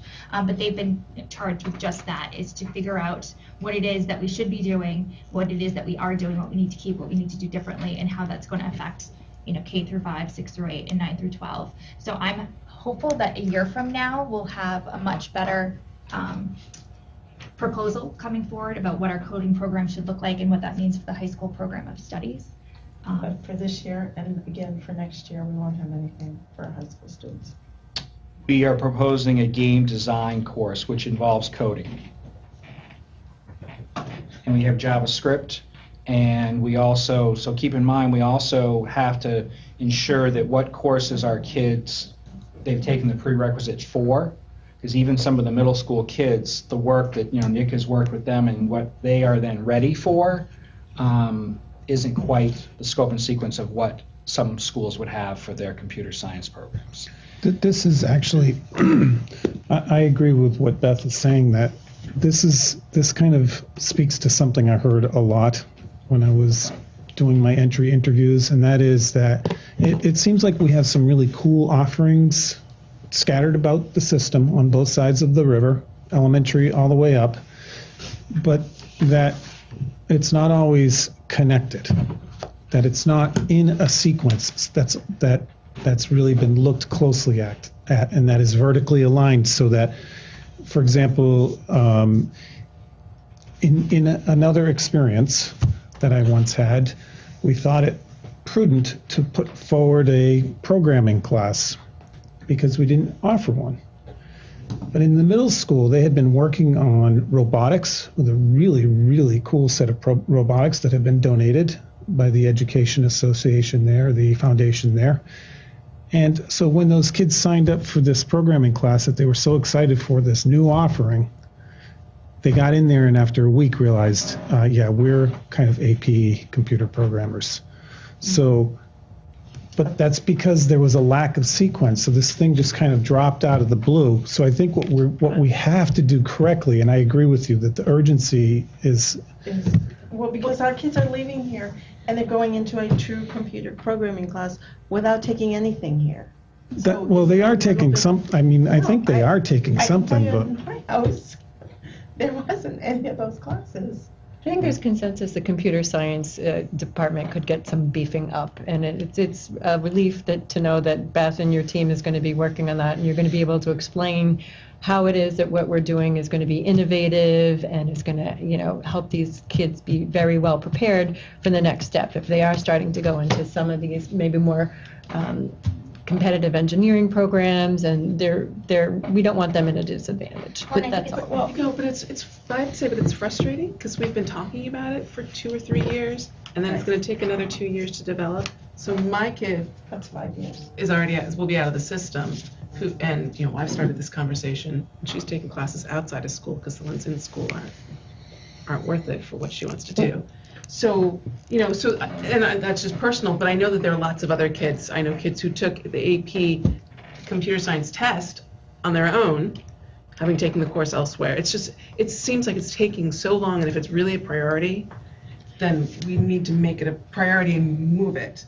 So that actually, if I could, because this kind of speaks to the immediate issue. In my conversation with John, we talked about the possibility of signing up for virtual high school. Mm-hmm. And one of the important things to consider is this. We're small. We're not the same size as Lincoln, Sudbury, or Wellesley, or Lexington. We have limitations on how many courses we can pull together. It's just a function of being small. So virtual high school is a very good alternative, especially while you're buying time and looking at these things. So if you had kids who wanted to take advanced computer programming, conceivably, if that virtual high school program is approved, which is something that... Yeah, they have a sequence of 11 courses. My previous district, we had it. We actually had 75 seats, and what I'd be looking at as a potential budget proposal that'll come forward to the superintendent will be 10 seats, 5 per semester, because if we commit a teacher, then you're losing a section. And we have to be careful that we don't want to necessarily lose a section to cyberspace for them teaching. But we can purchase licenses, and we were thinking we would start small of 5 and 5 per semester. Virtually all those courses are semester based, and you can actually take AP computer science. So technically a kid next year who is at that skill level could in fact do that. They could take AP Computer Science through Virtual High School. It's fully accredited. When I first came on board here, I actually brought a proposal forward to Mr. Bliss. He did not want to entertain it. They, at the time, were interested in tech. I have to tell you, tech courses don't even come anywhere close to lining up to Virtual High School. We have Grad Point for credit recovery, which is great. Virtual High School will do credit recovery, but I'm more interested in the Virtual High School providing us with additional courses for our students. That we're too small to offer frequently. Can I ask a question about this? So is that us paying and we pick 5 students to take it, or does that student have to pay? Nope, it would be, we would budget for it, so we would pay it. Each of the courses are about $400 a semester, but they're 15-week courses. The way that Virtual High School works is it's not self-paced, so it does definitely have to be a highly motivated kid. And I also like the idea of us offering this for some students, because many of our students, before they end their college academic careers, will have or may have to take some type of online course, you know, or some sort of virtual course in addition to the coursework that they do. So we would buy the seats at about $400 a piece. It wouldn't cost us anything else. We would have basically a person who's in charge of at the school. Typically it's the guidance director, who would then just make sure that we enroll these kids properly for each semester.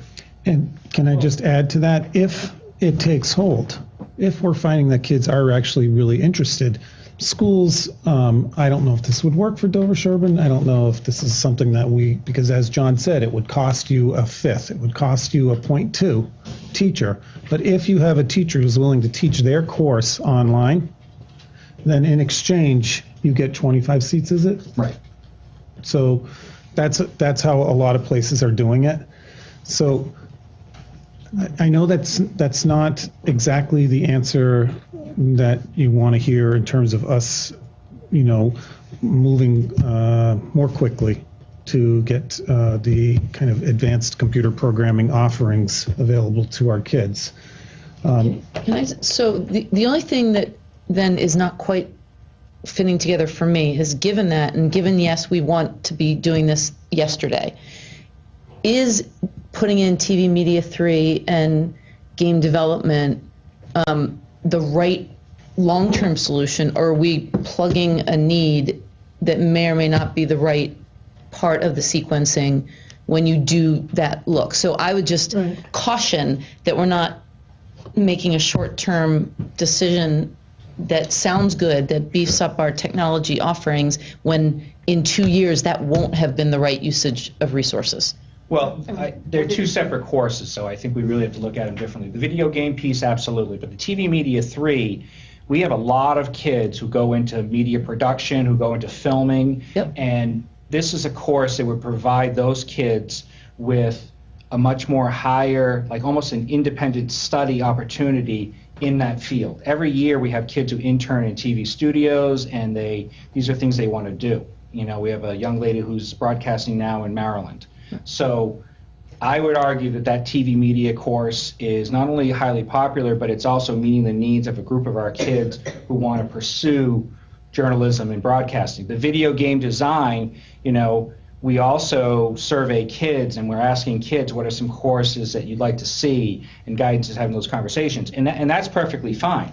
I also think it comes at a point too where if we want to beef our things up to a certain point, we're going to have to increase staffing. Well, and so my other question was, you know, are 5 seats in each semester enough?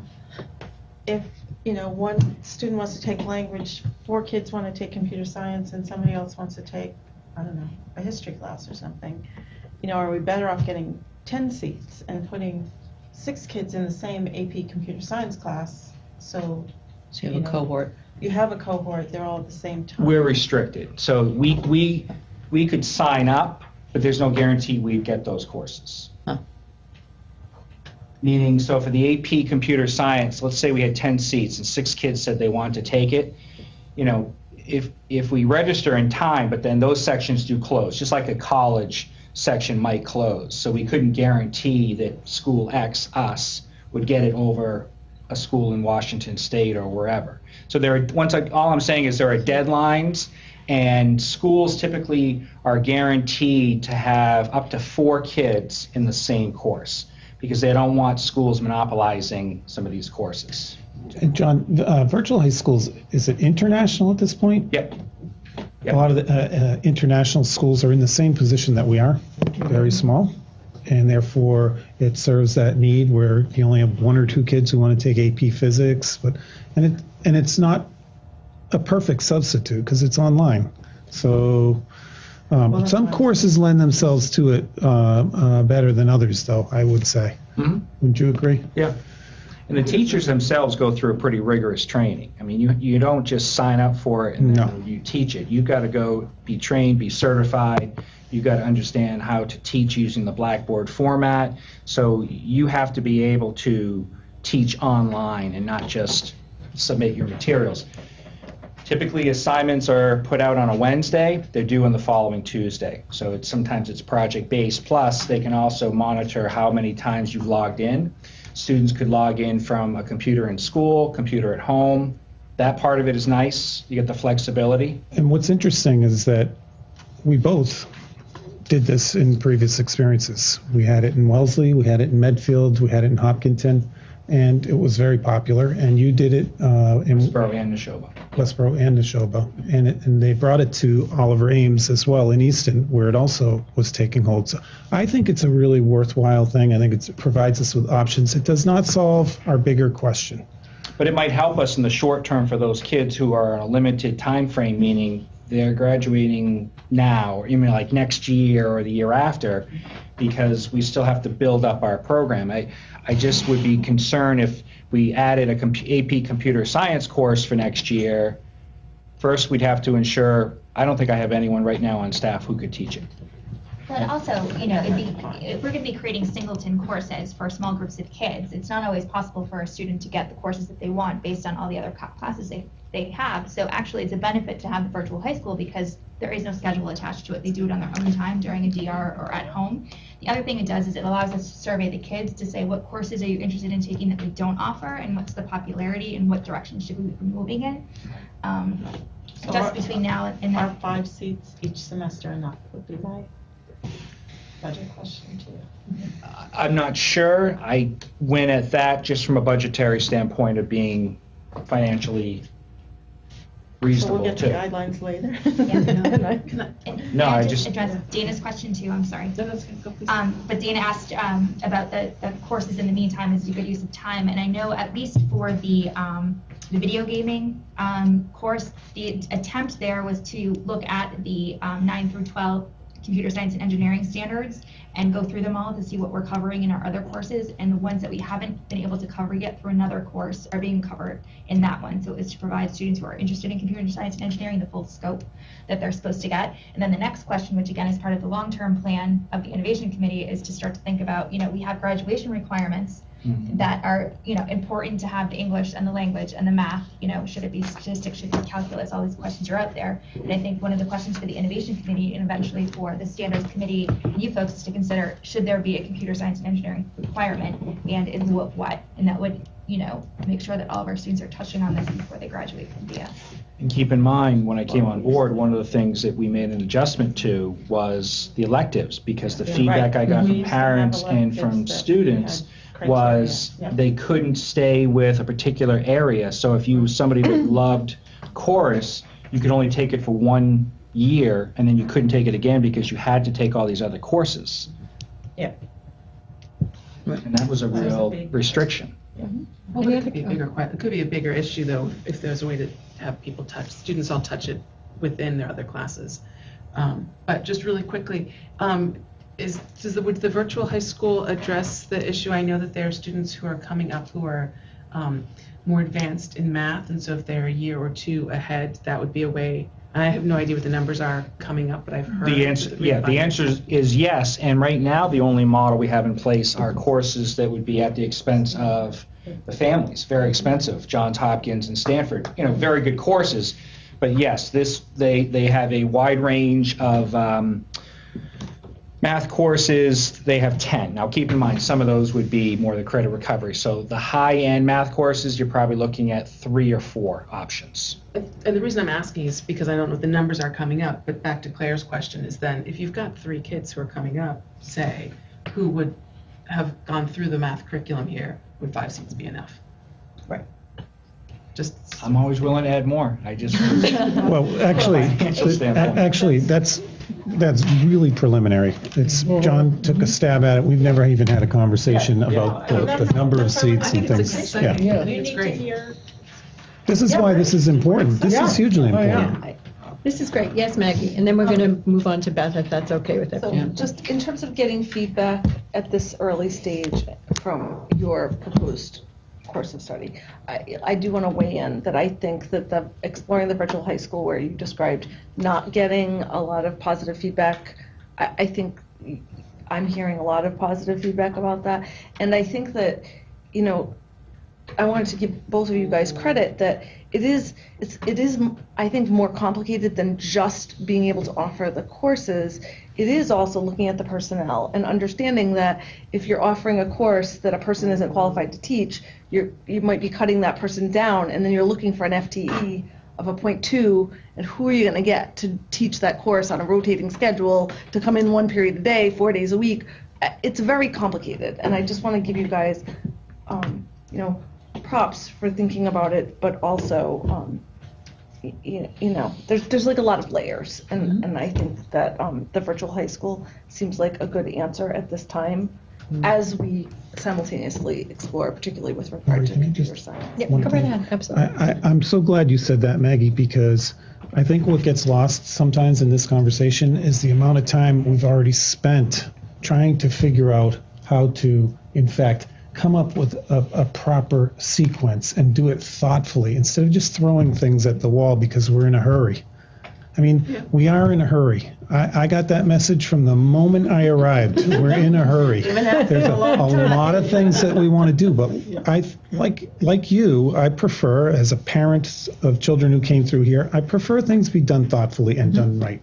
And that's what we're trying to do. We want to give the Academic Innovation Committee time to work with their people and make sure that they're on board with it, because sometimes you can put something in place and people aren't on board with it and it fails. And then everyone says, how could it have failed?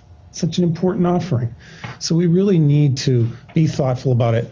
That's not to say we're going to kick it down the road, because I don't like kicking things down the road. Believe it or not, I hate it. I like getting things done. We said we're going to go after these things, and we are. And some piece of potential good news. So I was approached late this summer by a gentleman in the community who has done some work with artificial intelligence. And he's actually quite interested in doing some work with us starting at the end of this month, which we kind of have it as an after-school gathering type of thing for students who had expressed some interest. And it would be something he said he would just do. He's an engineer, and he just feels like it's a way to give back to the community. He's a parent in the community. So that's something that I'm pursuing with him too. And that might be really neat because he has access to some of this artificial intelligence, bringing some of the stuff in, having some of our kids go places. I have a connection at WPI as well. In their robotics lab, and I'm working on trying to bring some kids to WPI to see some of the things that they have, just because it's a person that I know that is their head of school. So we're definitely invested in doing this. I just want to do it thoughtfully, as Andrew said, and just want to make sure that, you know, the scope is working, because just like anything else, we want a clear, linear process so that when our kids come through for all of their skills, regardless of the course, that they've got the baseline for it. And I know some of our kids definitely have, and maybe they didn't get it through the middle school, but they got it in outside opportunities and research and parental opportunities. So we're definitely invested in it, and I feel as though Nick Rout is too. It's just he just wants to ensure that we're also at the same time making sure that some of our core classes and some of the technology areas are still maintained, because they're incredibly popular. Mm-hmm. You know, some of our engineering courses that we've now offered to put as an honors level, you know, the diversity that we're seeing in those classes and the things that he's doing with CAD. So there's a lot of neat things, and at some point in time, it may require some additional resources financially, whether it's a VHS or maybe some partial funding through the budget. And I've seen schools rotate, you know, not offer it annually, but rotate it through. If you have a staff member who could conceivably do that, there's a lot of different possibilities in small systems. We just have to be smart about it. Great, that was terrific. Thank you very much. Appreciate that deep dive. Thank you, John. Thank you. Yeah, thank you. Okay, so Ms. McCoy, Assistant Superintendent report. All right, I'll just try to speak quickly. Abbreviated.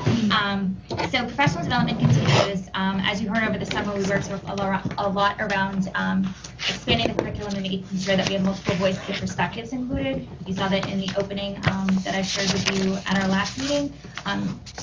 Educators are incorporating that work into their goals and starting to work both within departments and as faculties on looking at their curriculum and expanding their topics. We're already well into the planning stages for our November full PD day. So in the morning, we'll be having facilitators from Ideas, which is a portion of the EdCo collaborative, who also works with the educational leaders in August, come back and break us up into groups, elementary, middle, and high school, and teach us how to have difficult conversations, because now that we're going to have these varying voices and perspectives and issues of social justice in the curriculum, we have to be ready to bring them to life and talk about them. So we realize it's different with kindergarten than it is with an 11th grader. So we'll do that in the morning.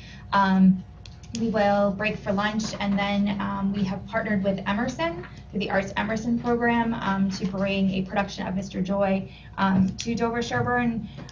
We were invited last year through the Superintendent's Network and the McCoy Network to Situate to see it there. And it's an absolutely phenomenal show for two reasons. One is just the theatrical talent that's involved is unbelievable. So it's good for people to see just in that regard. And the other is it ties into all the topics and work we've been doing around cultural responsiveness and the isms, whether it's race, religion, gender, sexual orientation. So we are going to bring that to the educators during the day, and then practice ourselves as adults having the difficult conversations that we learned how to have in the morning around that, and talk about how it influences our work as educators. We sent that out to the faculty. We said, are you in favor of seeing this play and spending the day in this fashion, given that it's your professional development time? And 93% of them voted yes, please. Definitely. And then we even got a couple emails saying in our 28 years of working in DS, never have we had theater as professional development. So thanks for changing things up. On a related note, we will be offering the performance again in the evening to parents, community members. There are a number of districts in Metro West and beyond who are clamoring to have this show. It took pleading for 6 months for us to get to the top of the list. I threw myself in front of the train, and we finally got it. So we'll also be inviting colleagues from Needham and Medfield and Westwood, who are also doing a lot of work, to come join us that evening. But I strongly encourage you to come. What's the date? November 26th at 6:30 p.m. So it's the Monday after Thanksgiving. And so we've both been to see it. It is, it's powerful stuff. It really is. I think it's really worthwhile. And Beth deserves a ton of credit, because that was very hard to kind of secure this particular actor. So thank you. Phenomenal. So that's the kind of cultural proficiency lens. As you know, we did our security trainings with the faculty in the last few early release days. We followed that up with not only the physical plant training and the protocol training, but with mental health training, because we realized that, in order to really address the safety of schools, we also need to think about the mental health and the sense of belonging of our kiddos. So the elementaries had their training last week, the secondary teachers had theirs today, and obviously that's an ongoing conversation in terms of meeting the needs of all of our kids. It falls under challenge success as well, so that all comes together. Teachers as Scholars has come back as a pilot program, so I spoke with Henry, who runs the program, and said we'd love to pilot it, see the interest again. I've been hearing about this now for 2 years, let's see how it goes. So he offered us a small list of courses, and I sent it out, and literally within 6 hours, all of the seats were taken, and I was getting emails from people that I didn't even know that they checked emails. So it is very popular. People are very excited, and so we look forward to expanding our opportunities with them next year, which is great.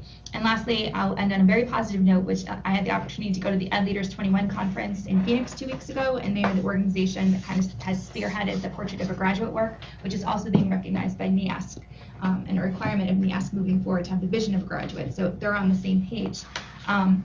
It was amazing. I took 13 pages of single-spaced notes while I was there. I connected with people from Franklin and Wellesley. There was rumor that there was somebody from Needham. I never found them. But Virginia, many of the schools you visited back in the day of the Academic Excellence Committee were there. So not only did we talk about school district's journey towards developing, what are your competencies, but also, project-based learning, what does that look like? What does assessment look like? Standards-based learning, portfolios. So it's really exciting that now independent and public schools are all moving in the same direction. So we will be kicking off the Academic Innovation Committee. There'll be an email coming out this week. Otherwise, I'm not starting my weekend. But I have, I think, 8 hours of meetings scheduled for the Academic Innovation Committee between now and the end of the year, also including an alumni panel, a panel of people from all different fields, whether it's engineering, biomedicine, anything you can think of to come talk to us about what skills they need in their employees moving forward.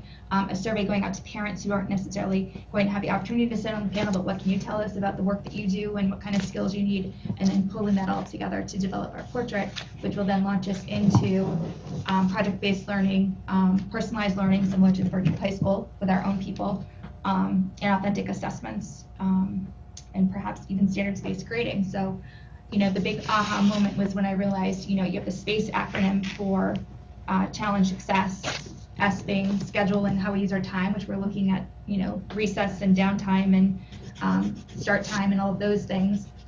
We have the C with the climate of care. We've been doing a lot of work around that. The education piece has been educating students and teachers and parents about the importance of challenge success. It's the P and the A that have been missing. And here comes the Portrait of a Graduate that's going to do the personalized project-based learning, and the A, authentic assessment. So I'm like, here we go. They're all together. So I actually, I met with the president. Thank gosh you're young. Thanks for wrapping up. So I did. I mentioned to the president at Leader 21, I said, have you ever heard of challenge success? She said no. So I connected the two pieces together, and I'm expecting a bonus out of it.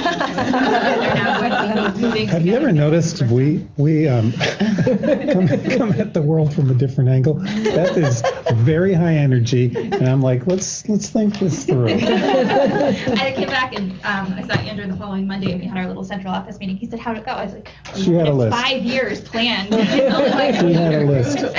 That was excellent. That's great. Thank you. Can I just say, as you get more excited, you do get faster and faster. My presentation, you can read for yourselves. I did want to just point out those two challenge success events. Our presentation on November 8th here in the choral room, where we're going to talk about what's next for DS. Hopefully you know what's next for DS, but feel free to join us. And then also they're raising happy kids, how to raise joyful children in a stressful world, by Katie Hurley. It's really aimed at the younger parents, but not necessarily exclusively younger parents. So some people straddle both schools. It might be worth checking out. That's on the 17th from 6:30 to 8:30. And I want to thank the Challenge Success folks for making that happen, and also remind you that the DSEF is holding its annual fall gala, and they do such great stuff for us. They really do. I'm not telling you anything you don't already know, but for our huge audience at home, I want to encourage them to buy their tickets. So, and that's it from me, unless you have questions from my newsletter. My report. Hey, I actually have a question for Beth. And it's a very technical question. For the night, the Mr. Joy night, is there any possibility that this event will sell out in the evening with the various constituencies? And if so, do you have some kind of Eventbrite, even free ticketing plan? So we're thinking about doing an Eventbrite or a Who's In. Yep. Emerson has asked if we'd be willing to do a joint Showing? Invitation and a publishing in the paper that we have this opportunity. So yes, we're going to have to do some sort of I just envision crowds and angry crowds. or the opposite, where you had 50 seats open, and all you need to do was another push at the end to tell people to come. Yes. Yeah, think so it's it'll be in the huge, newspaper, it'll be in yeah. our newsletters. Yeah. We even are going to get rights to, the actual Mr. Joy branding that we can use. But beyond that, huge kudos, because I know this is a big deal that you were able to secure that, so thank you. It sounds amazing, really. It sounds great. All good stuff. Okay, that was a great comment. Anything else? All right, so agenda item 5. I feel like we've covered some of it already, but that was the discussion of Yes. program studies, so we already did that. You did that. Okay, so now moving on to Dawn. No, I feel like I have the boring stuff. You have to fund all this, so it's very Exactly. important. So this is, again, very early in the year. So I have provided you with a financial statement for September 30th on the expenditure side. The revenue side, we're still booking things. So if I roll something out, it would be incomplete. So I've decided to hold off on that. On the expenditure side, we are sort of ahead in that I have a lot of salaries already encumbered. All of our stipends are already encumbered.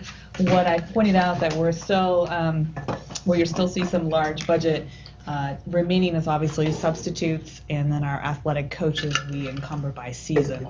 So right now only fall's encumbered, and so what you see there at almost 180,000 represents the other 2 seasons that we're waiting to hold.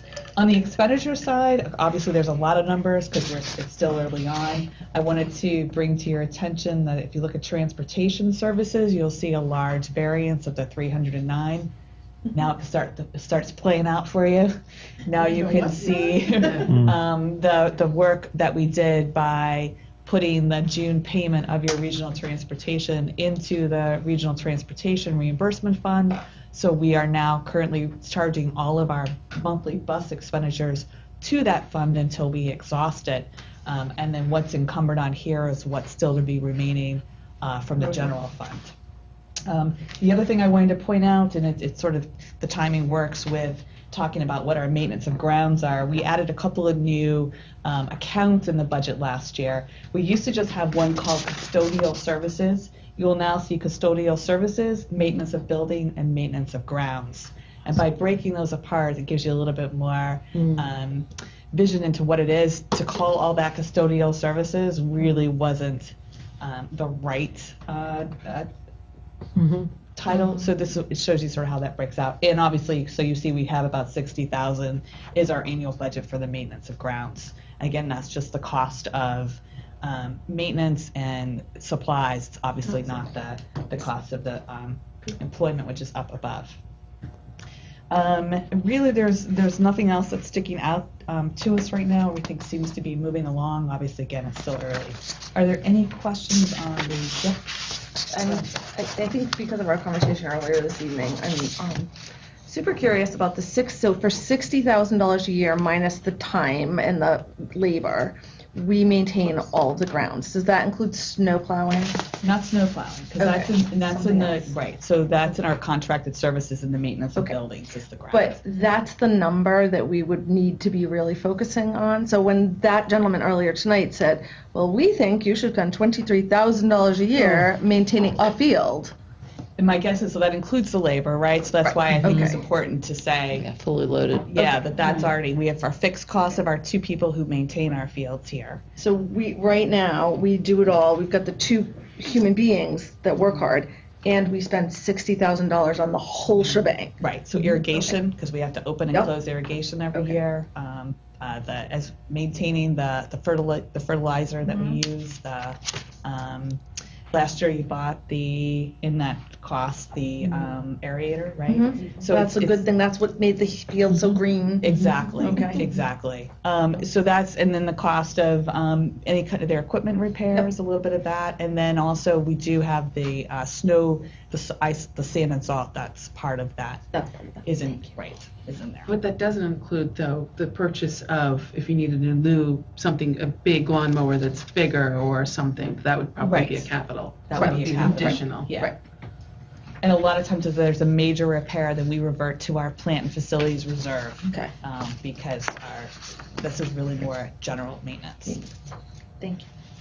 The other thing I just noticed for you is that healthcare looks a little funny right now. So we wait until all the dust has settled If you know our 10-month employees, which are more transitional employees, their regular insurance goes through August 31st for school employees, right? So anyone new who's come with us or any changes is taking place right now.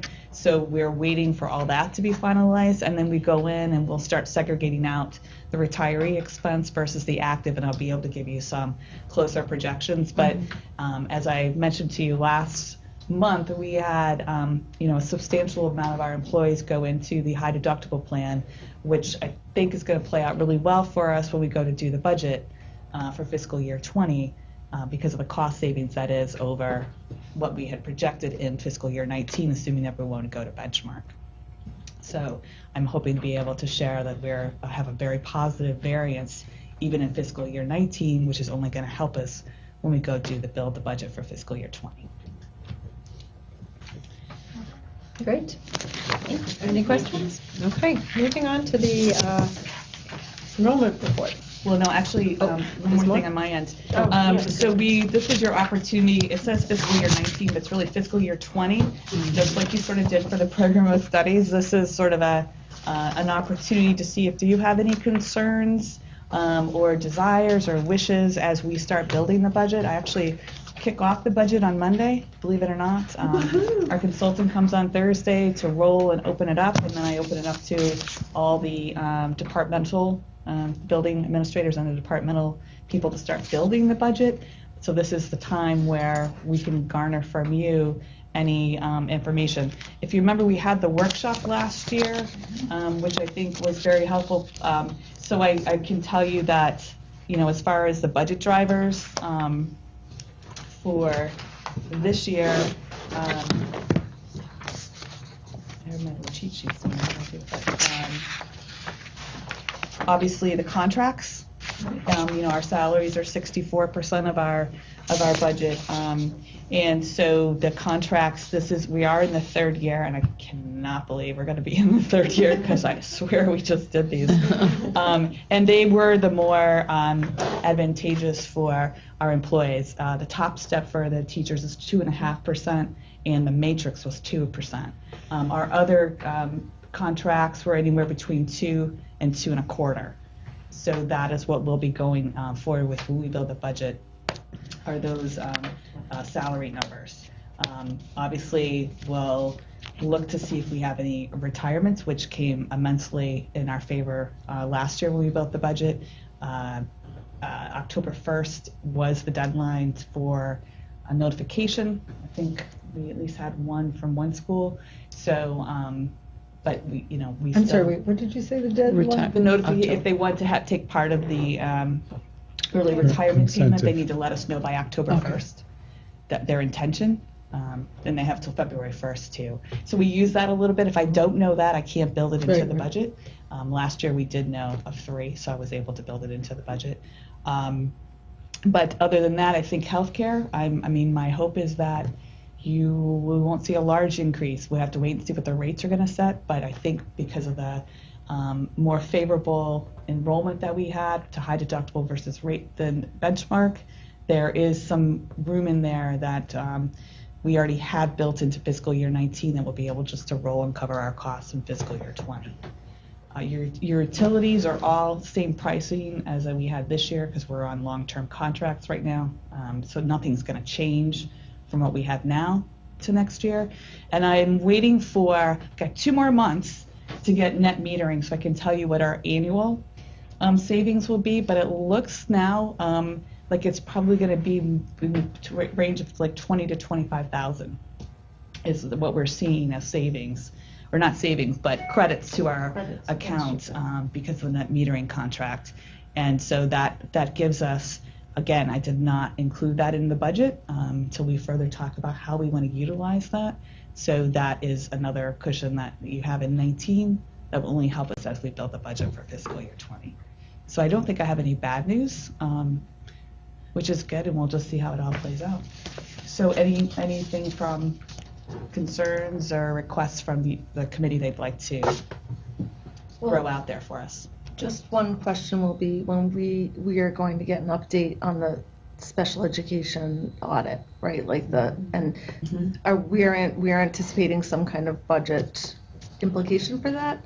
Or we don't know yet? Well, we don't know yet. Okay. We don't know yet, but we do know that their look at our administrative reorg and how that's worked, based on what she's able to surmise on all these conversations, is what she's going to present on the 23rd.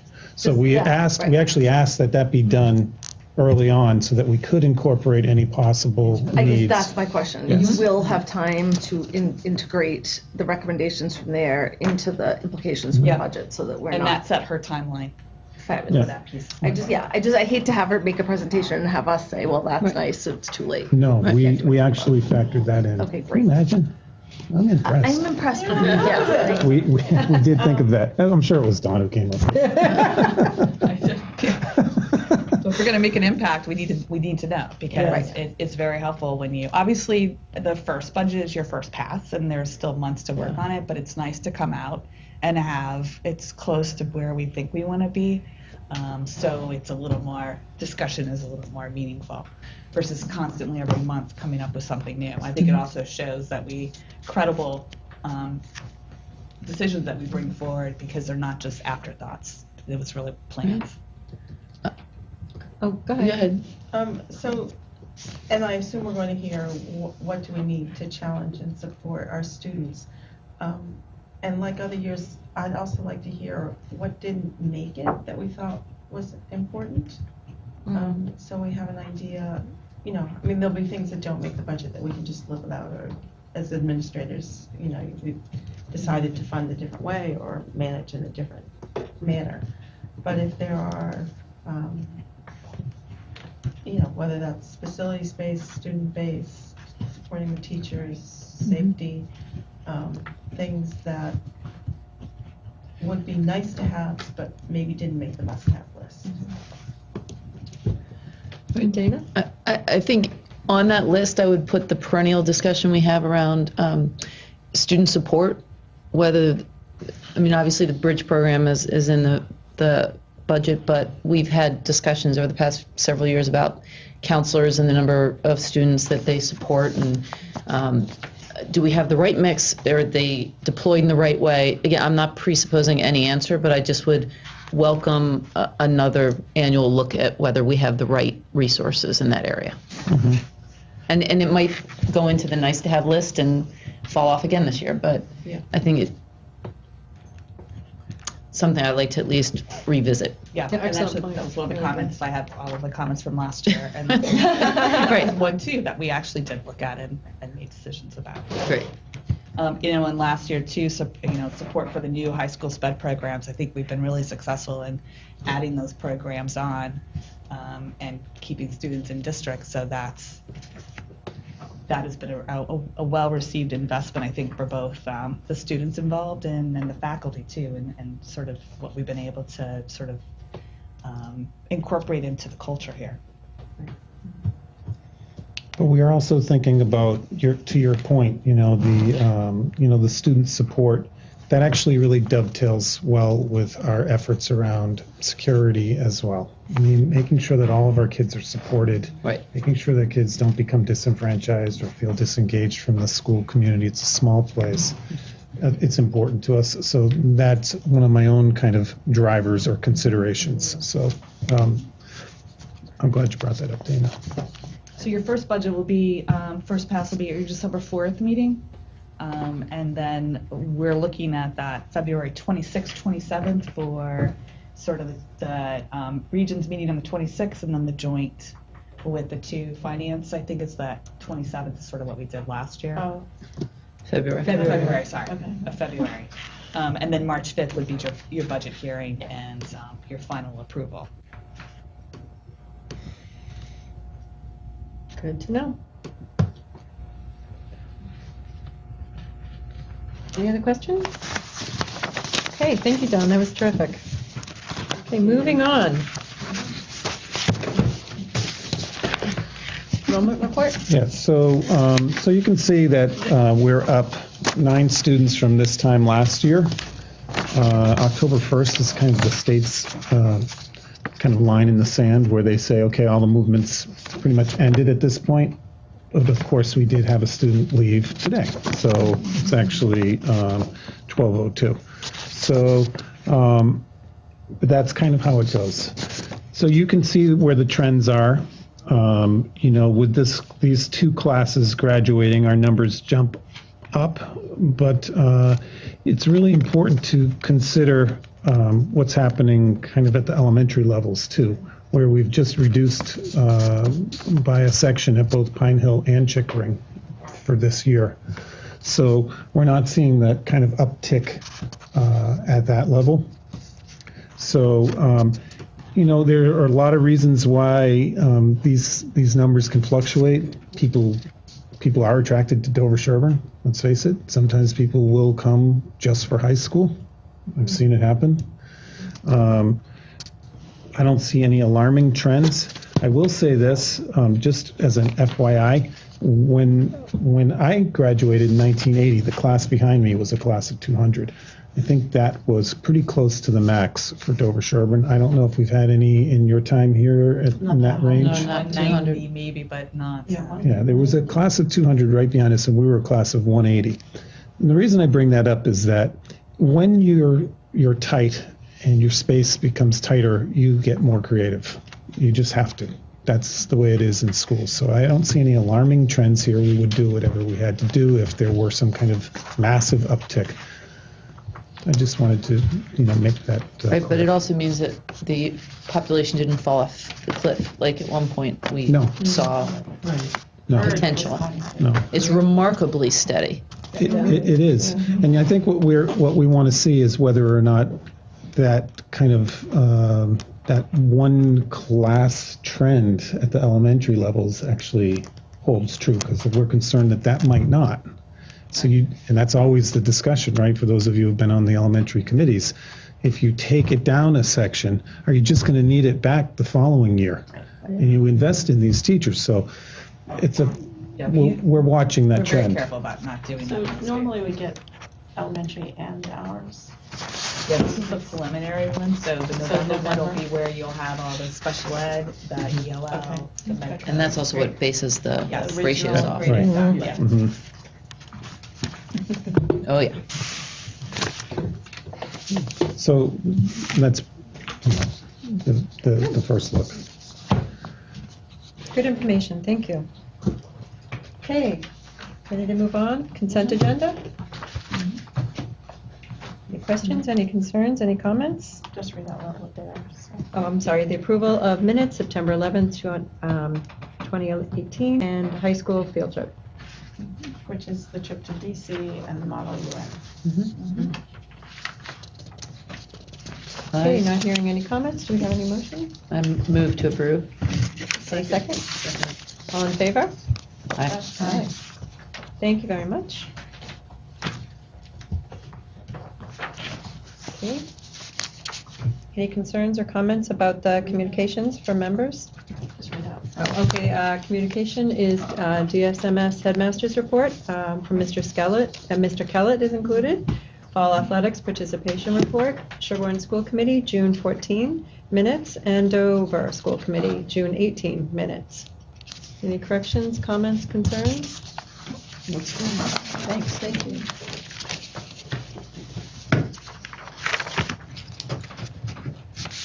Items for November 6th meeting. Enrollment. Any other suggestions? Anything anyone's burning to talk about? Good. MCAS and APs, an update on MCAS and APs. And I have to, at some point, provide you with superintendent goals. The agenda for the 23rd is so packed for the joint meeting. That's the ideal time to do it. But it's packed. What else is? It's the one. That's usually when you probably have it. Into the Keough discussion, because if we're talking about goals, they're probably going to be similar. We'll make it quick. It shouldn't come as a surprise to any of our membership. Are we attached to somebody's meeting that night? That's a joint meeting. Dover's meeting. It's 5:30. But theirs starts at 7. Is ours? Ours starts at 7. Yours starts at 7. The joint starts at 5. So, yeah, John, sorry. I feel too, since in theory we've been talking to them throughout the year, that it should be relatively quick. I don't want to. I think so. No, I think so. I will do everything I can to keep it short.